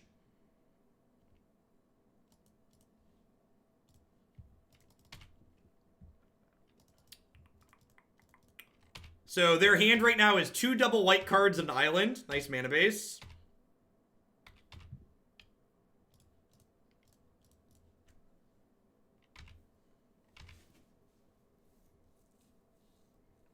Yeah, there is a Bridgevine deck in the queue, but it's pretty far down. A lot of modern decks in right now with the new set.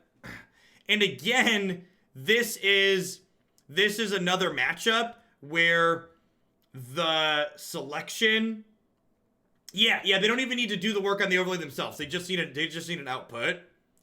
This is another matchup where the fact that this deck doesn't have a way to, the fact that this deck doesn't have a lot of ways to kill a Death Shadow is a big deal. You're focusing on Arena or Magic Online be better? Arena is definitely the much better new player product. And as Arena matures, it will become more and more the norm. So, like, the main reason I'm playing Magic Online right now, for example, Krylax, is Magic Online has access to some of these older formats with a wider card pool. And as, like, Arena this fall is going to gain a second constructed format, which I'm really looking forward to. That's true. We're going to have a lot of blockers. I think Kambal and these Engineered Explosives are good. I know Collective Brutality killed the Jace there, but I think this card's probably not amazing overall. Kaya's Guile can make them sacrifice a Death Shadow, so that's nice. What do I want to cut here? I feel like our Unearths are probably pretty good. They likely don't have that much removal, so getting our things back again and again and again is likely ideal.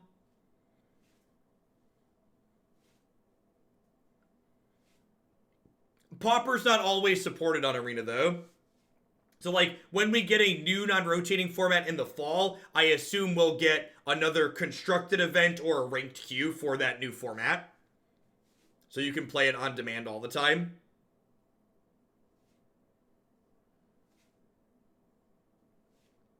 I don't think I want to cut discard spells. They had a bunch of the 3/3 that generates card advantage for them. Maybe it is just a discard spell. Yeah, Lightning Bolt's probably not amazing. I'm going to trim a Bolt. I think I'd rather have a discard spell than a Bolt. Yeah, maybe there are going to be a ton of things to explore in the new format. I'm super excited. When they drop the new format in the fall, we're going to have entire days dedicated to just playing that.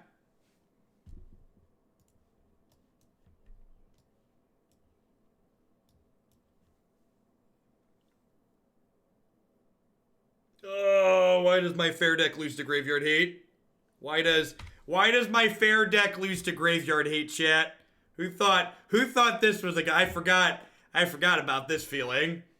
Oh, the magic. So this is a card that my opponent gets to play for free if it's in their opening hand. This is what we used to beat the Dredge deck last game, in fact. And this card means we don't have a graveyard, which means cards like this Bedlam Reveler, which rely on us having specific card types in our graveyard, get significantly worse. Our hand is actually very good in the face of Leyline, all things considered. Like, I have a bunch of threats that aren't Bedlam Reveler that I get to cast here that aren't impacted by Leyline, so that's nice. No, we still don't know any of the details about what's happening in the fall with the new set, the new format. Still waiting on those. That is an Unearth. New artwork, new card to the format.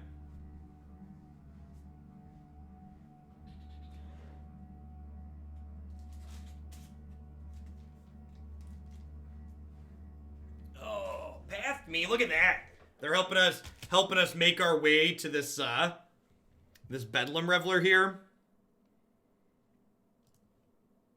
God bless opponent. How's Unearth been? Pretty mediocre. I think it's probably worse than Call Against Command in this deck.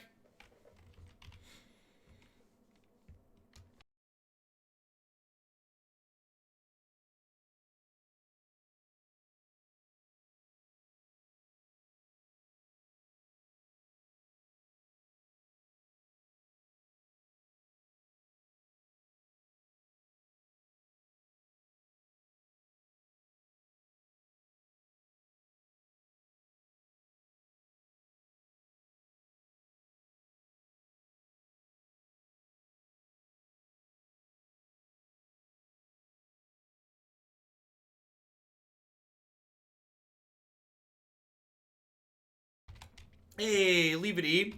Thanks for the tip. I appreciate it. Ooh.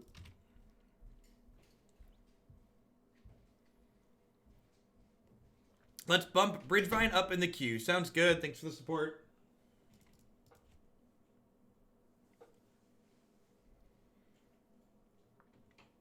Vomit. Huh? I think I just let this happen, huh? Yeah, like, if this... Well, let's just think about it, right? Like, if this was a K command here, instead of just cycling this card, I'd get to shock this and make them discard, which would, like, put us in, like, a pretty reasonable spot overall. And instead, it's just, like, this Unearth that's just, like, super awkward.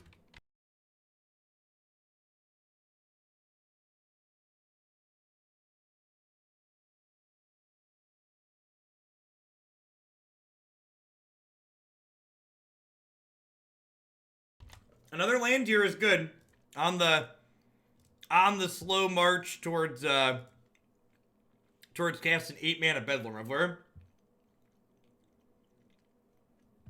Your opponent can't cast non-creature spells this turn. That's rude. That's fine. That's fine. I'll just cast my spell on their turn. Oh. Wait. Magic. Not a big deal, right?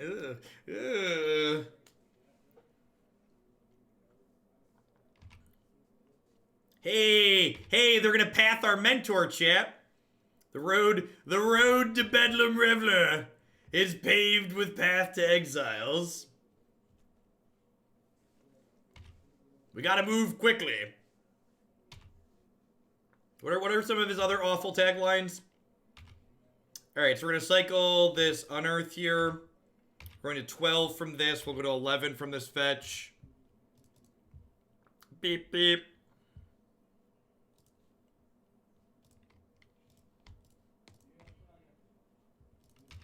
Alright, so we're actually in an okay spot here. Like, especially if we, like, hit a couple... That's land 7-8, actually, right? So I get to do this. I know the Death Shadow's actually smaller than the Snapcaster Mage right now, but they're gonna get bigger. Let's go ahead and get rid of this. We play this. And, like, look, that's a land that after it casts Bedlam Reveler, it's gonna get to cycle away into something else. So... yeah! I mean, the fact that, like, this is making this bigger is actually the scarier part of this. Opponent making a small mistake here, possibly, by not Thoughtseizing during my draw step. So...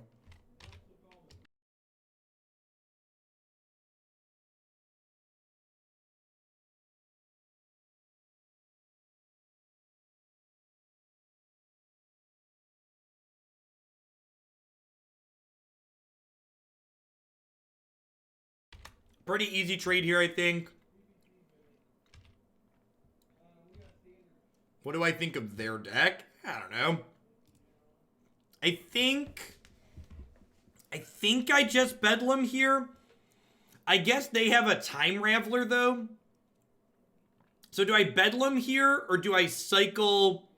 So, like, the Time Raveler is going to get to bounce something that I play next turn, and then I'm in a position where I, like, really need blockers, right? Yeah, do I, like, cycle this clearing and, like, try and hit a removal spell? I think that's the line. I think that's the line. Because, like, I kind of want to play Lingering Souls this turn anyways. Just so, like, I have the chump blockers. Yeah, we hit another land. It's like, if we hit another land, we get to Bedlam next turn. And if we hit a spell, we're happy because we hit a meaningful spell. So I think this is ideal. Can't play more spells this turn. Fine, deal. I guess my opponent really messed up there, huh? Yeah, my opponent punted that pretty badly. Yeah, they should have done that in response to me cycling, and I punted first. Interesting. Alright, well, we're 3-1. Well, we lose 2. We punted to Blue Moon, right? Yeah, we punted to Blue Moon. We also like, didn't quite have good tools for beating Thing in the Ice, but also made some mistakes.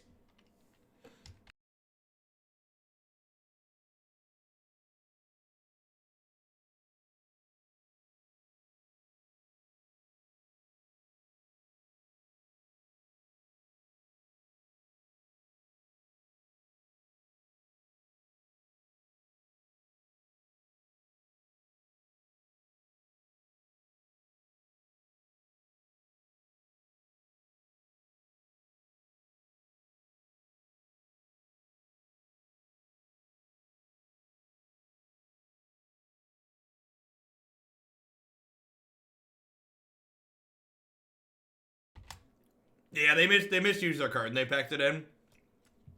This hand doesn't have our colors, doesn't have any cheap plays. Easy mulligan here. Yeah, probably about noon party. Unless this match goes really long. London mulligans falling down, falling down, falling down. My sequencing at the start of game 3 was really bad, Phasor. And we don't guaranteed win the match with better sequencing, but we're pretty likely to. Oh, goody. You know what my favorite thing to do after we mulligan and don't have lands is get Stone Rained? Magic is such a low variance game. We also had 3 white cards in our hand here, so if they Blood Moon us onto you, that's also very bad for us.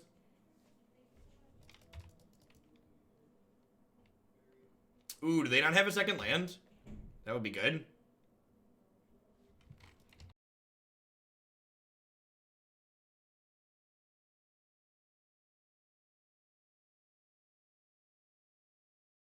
They're merciful and waiting a turn to Stone Rain us. That's nice.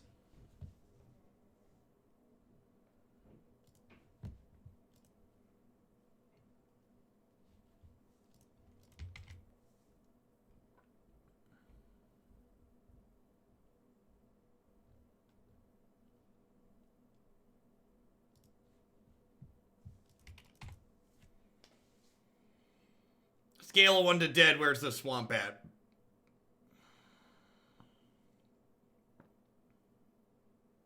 Wait. That turns off their Arbor Elves, right? Right? Because this isn't a forest anymore? Alright, good talk. Good talk. My deck, I unfortunately don't have any white mana, but my opponent just turned off 2 of their mana dorks, so... I guess we're gonna sit here, like, they're more likely to draw out of this than we are, right? So, like, they're definitely ahead at the moment. Because my deck has so many white cards. Yeah, Faithless Looting would be the Stone Cold Master on our deck, not close. Lightning Bolt a good second, Fatal Push also okay. 4th white card, yeah, that sounds super reasonable. Oh, should have attacked, didn't.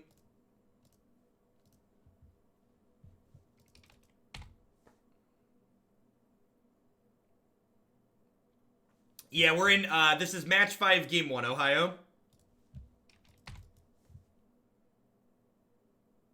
Modern has a lot of incredibly interesting and stimulating matches.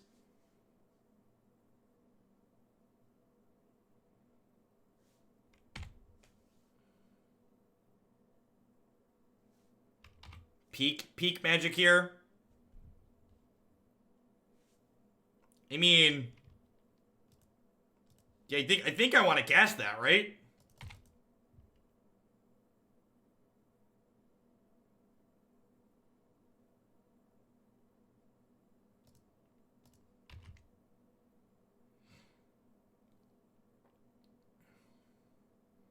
Hey, Godsire, thanks for the tip. I appreciate it. Oop, where's my dashboard?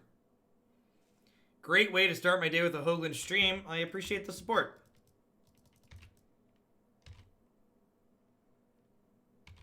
Faithless Looting. We are 3-1 right now. Unearth's been pretty mediocre, even here, right? Like, think about this game. If the Unearths have just been, like, worse than Kolaghan's Command at every opportunity. Like, if this had been Kolaghan's Command, we'd have killed this bird, which would likely lock this game up where we've been pretty unfortunate. No, I consider modern decks on an individual basis. If you want me to play something, submit it using the form on my website. I think Mardu Pyromancer's fine. I think the details in this build of Mardu Pyromancer deck are not fine.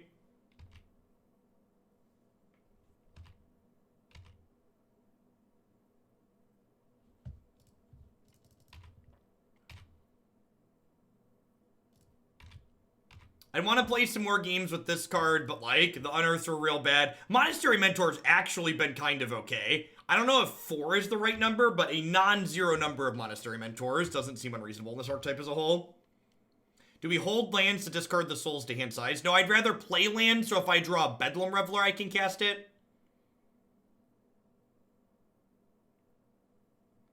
The sub-survey is not public, so if you want the link, it either got emailed to you or you need to get it from the sub-Discord server. We have 1 Plains in our deck. And if we don't hit it soon, we're probably dead. And again, like, my opponent would not have been able to cast this Tireless Tracker if this had just been a better Magic card like Kolaghan's Command. So we're gonna lose this game because of our card selection in this deck. Sorry, we're going to likely lose this game because of the card selection in our deck.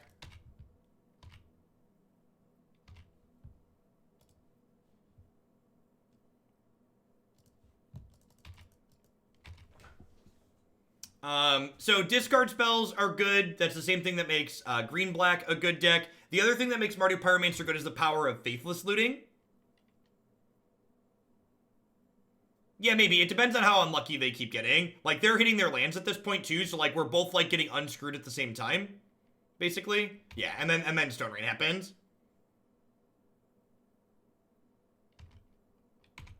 The Reveler currently costs 6. I only had 5 mana there, for people wondering why I didn't cast the spell that I couldn't cast. For those keeping track at home.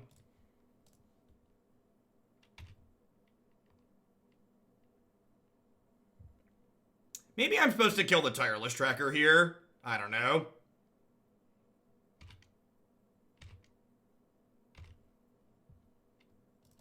Because again, that bird would have already been dead if I had a Kolaghan's Command instead of this crappy Unearth. And there's only one basic swamp in my deck.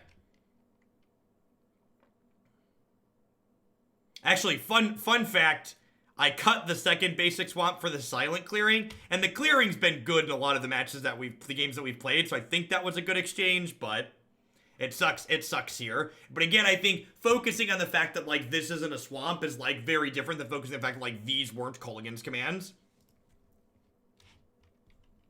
Yeah, I have a strong favoritism towards making plays that are legal in Magic.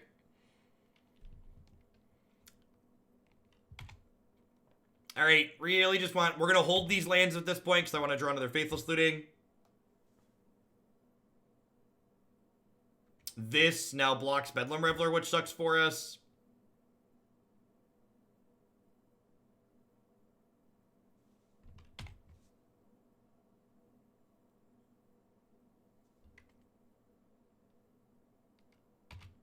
Sure, but I think you're thinking about it wrong, Ohio. I'm saying you can play Kolaghan's Command and Kaya's Guile. I'm saying that Unearth didn't take the Kolaghan's Command slot is nonsense because they do very similar things. Kaya's Guile's been okay, and Unearth has been rancid. Basically every time we've drawn it, this has been bad Kolaghan's Command.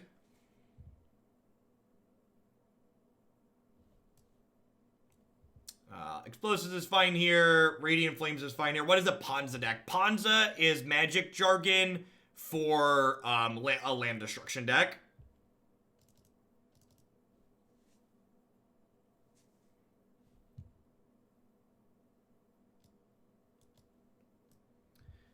I think I'm trimming a couple of Mentors just because casting white spells is hard. I guess Guile's not very good here, and it's a white spell too.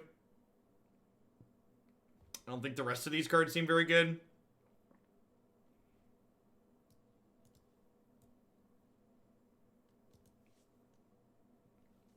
I don't think Fulminator is very good here.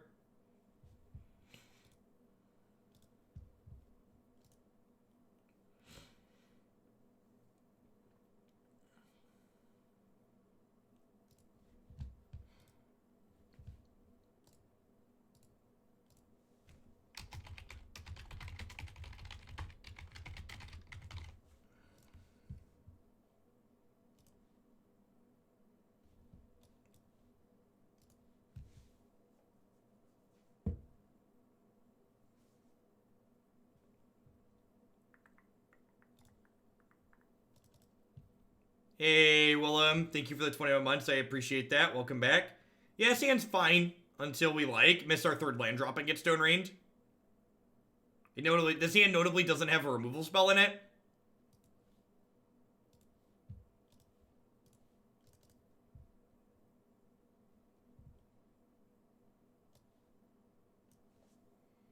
Alright, so they got Glory Banger and Arbor Elf. I think I just have to take their Stone Rain here. Just really can't beat that card at the moment.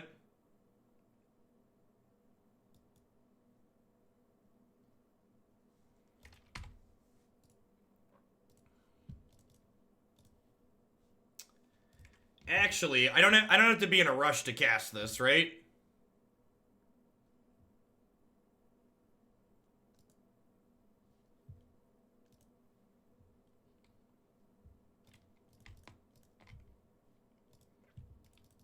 Yeah, I agree. I've played a good bit of Mardu Pyro in the past, and I definitely am a fan of Ensnaring Bridge out of the sideboard in this archetype. It's another card that would have been good in the Blue Moon matchup that we lost. Nivir, thank you for the 16 months. I appreciate that. Welcome, welcome, welcome back. Thanks for keeping me around.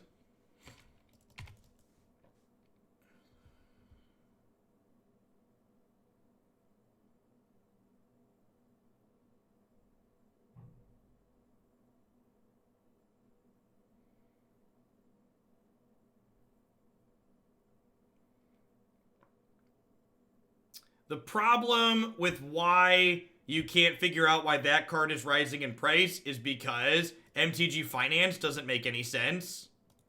People hoard random cards for no reason. Hey, look, it's a standard legal card. Alright, so my opponent's hand does nothing. I'm going to be cycling this Unearth again, which, again, I kind of wish this was a call against command so I could kill this Arbor Elf. Seems terrible in Jund. Can you elaborate on why it seems terrible in Jund? Because a threat you can play early to apply pressure that scales up in the mid to late game in the fair matchup actually seems quite good in a deck like Jund, in my opinion.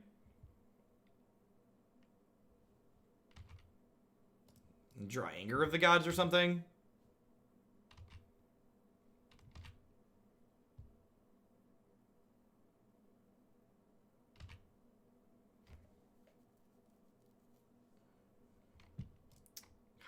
We're so good at this. I was under the impression that Hexdrinker and Jund was worse than Tarmogoyf. So again, like, it's just like someone else earlier said, Culligan's command was replaced by Kaya's Guile. The answer isn't one or the other, it's both. One of the issues decks like Jund have is they don't have enough cards that allow them to apply pressure. So you don't need to ask yourself, like, do I play Hexdrinker or Tarmogoyf? The answer is yes, you play both of them. That's what you're looking for.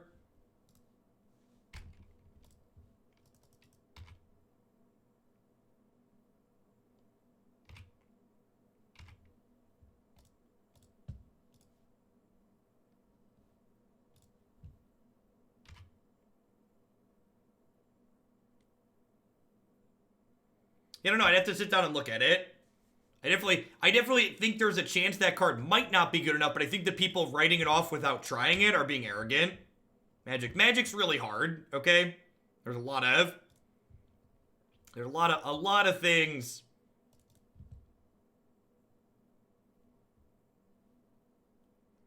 Gotta win 3 to get to 15. Has anybody tried to ride out that rank till the end of the season? It's still pretty early to think about riding out rank.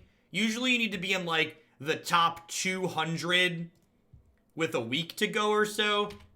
And the thing is, it's impossible to know exactly how much...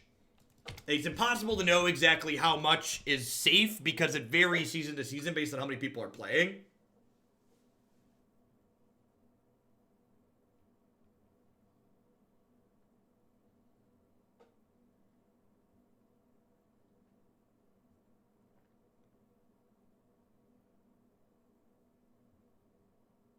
Don't cast another Anger or a Sweeper. Don't do it. Have a heart. Have a heart. Let Monastery Mentor kill you. Read. There aren't that many creatures. There's 2. Okay.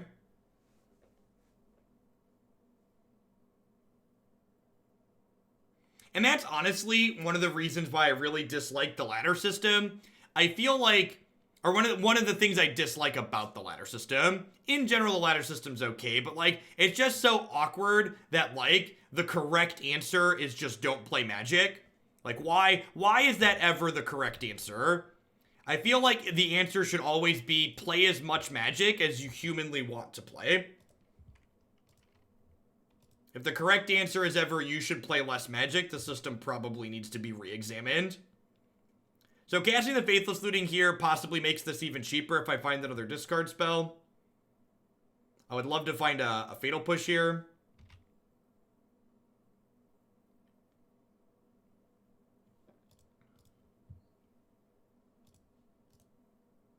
I think casting this is better than keeping the Bolt. I could still draw a Fatal Push off of this.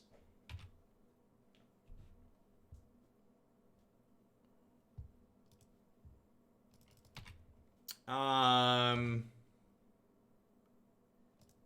gonna trade a monk token for 4 points of damage here. I think that's a good exchange for me. If they hit a sweeper, the extra tokens don't do anything anyways.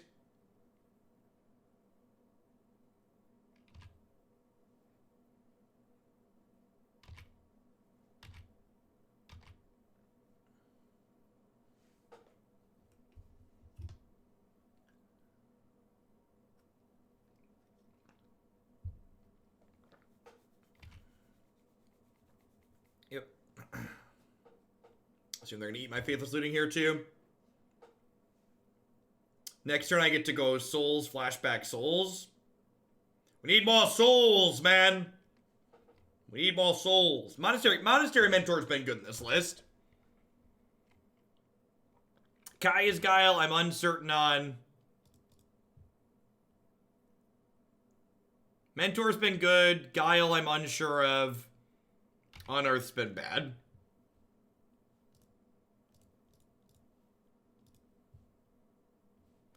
So the way flashback works, after a spell finishes resolving and the stack is empty, the active player regains priority. So there is never an opportunity for my opponent to exile my Lingering Souls with their Scavenging Ooze before I can recast it here.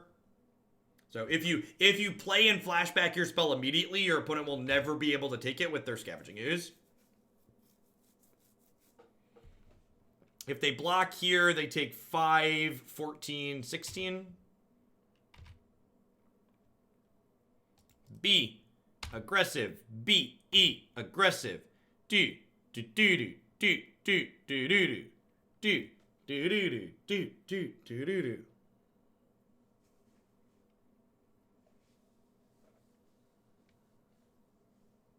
Yeah, we're saving these as follow-up in case they like survive and then hit the anger.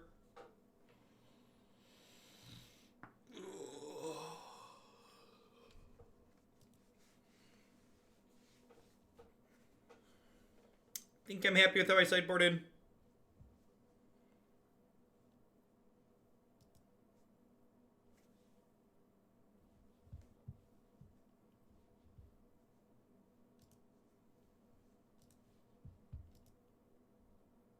Yeah, having a solid understanding of how the priority system magic works is definitely one of those little things that can give you edges in some cases.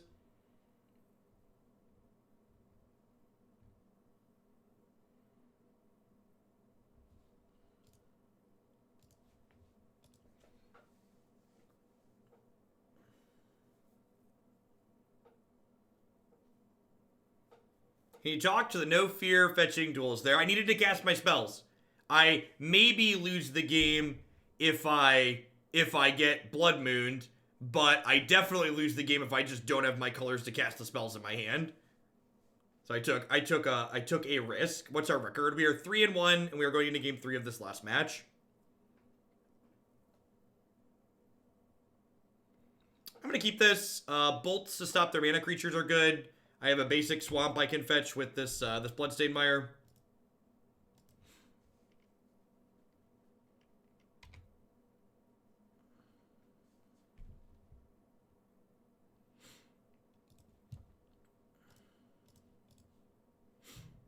Hey, Jimderman, thank you very much for the brand new Prime support. I appreciate that. Welcome, welcome. Thanks for keeping me around.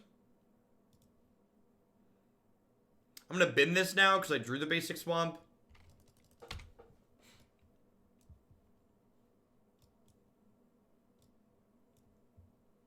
How does Lingering Souls work with Flashback? If you're a standard player asking that question, Flashback is very similar to Jumpstart, except you just don't have to discard a card. The spell just, like, straight up lets you recast it out of the graveyard. Oftentimes for a different casting cost. So there's an alternative cost, and then you get to cast it right out of the bin. We're not interested in getting white for Sacred Foundry. Yeah, we are. I'm dumb. Thankfully, this is a no justice stream, so, like, God bless.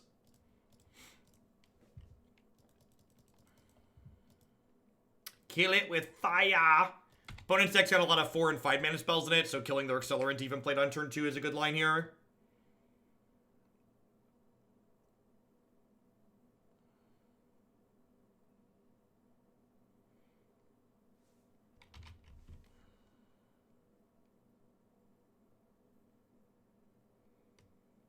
Hey, Blur. Good morning. Hope life is treating you well. So,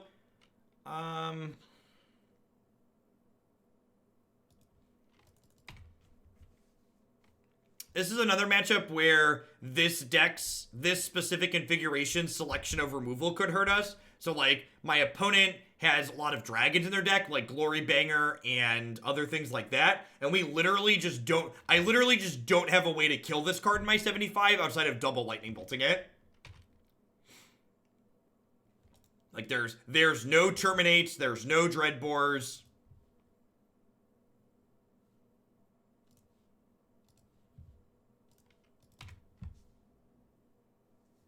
Guile's in my sideboard right now.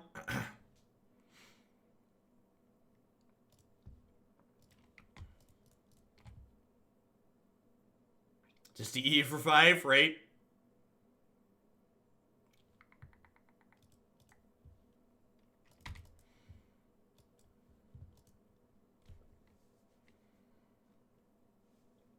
So probably dead here again due to the selection of interaction that this specific configuration of Mardu Pyromancer has inside of it.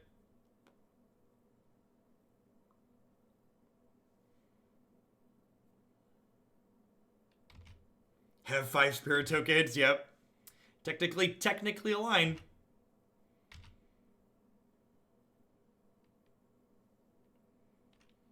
So like here, play Mentor, bolt the Scavenging Ooze is an appealing line, but I actually want to kill this with Engineered Explosives because, again, my only out to this is drawing a second bolt. So I need to just play this out on 2 to deal with the Scavenging Ooze and then hope to rip a bolt next turn. Lingering Souls could maybe do it too. Yeah, that's true. Give this four more outs.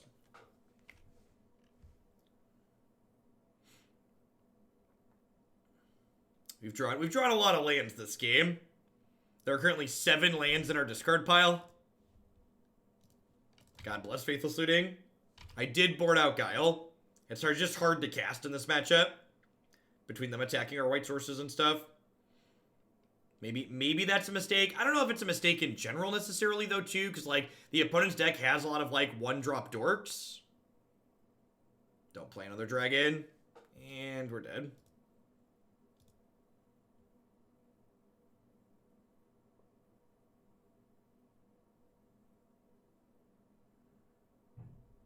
Okey-doke. So, this archetype as a whole felt fine. It's always kind of felt fine when we played it. Like I said, let's pull up for comparison's sake. So, if you're not familiar, if you're newer to my content, my website has a wealth of information on it, which includes a variety of deck lists here. So I clicked Modern, Proven. So here's the Mardu Pyromancer list on my website, which I've not updated with cards from the new set yet. Has, for example, 2 copies of Dreadbore in the main deck, and then copies of Ensnaring Bridge post-board that also help us deal with really large creatures. So there is a correlation there between the cards you're choosing to play and, like, your results. It's possible. I think Blood Moon's kind of in a mediocre spot in the format right now, so maybe when I update this later, I'll pull these out. I also think if we pull the Blood Moons out, like turning the second Swamp into the Cycle Land also seems reasonable, so. But I definitely think not having Dreadbores in this deck right now is a bit of a miss.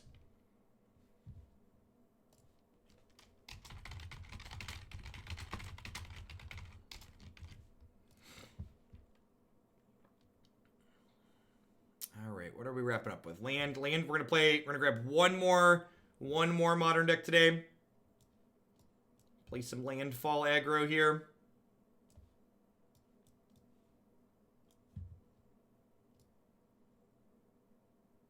Oh.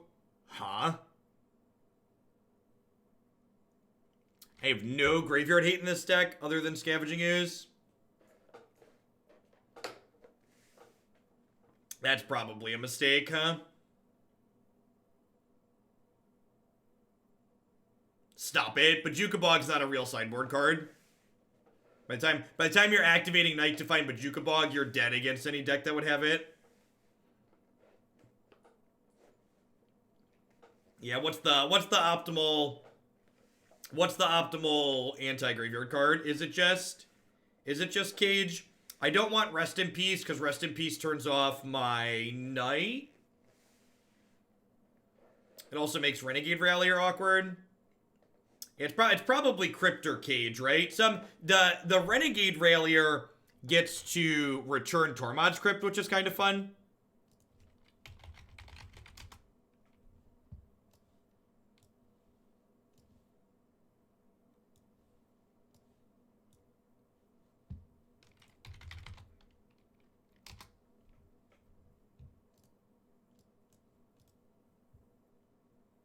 Crypt is 0, so it must be busted. I'm gonna put 3 Crypts in a Cage in the board.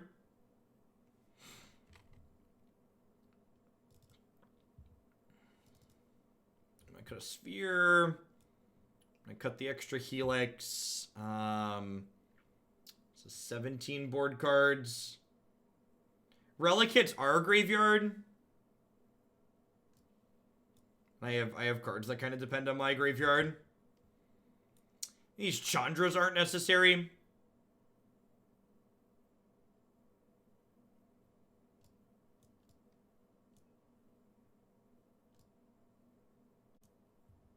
No, Mardu Pyromancer's fine.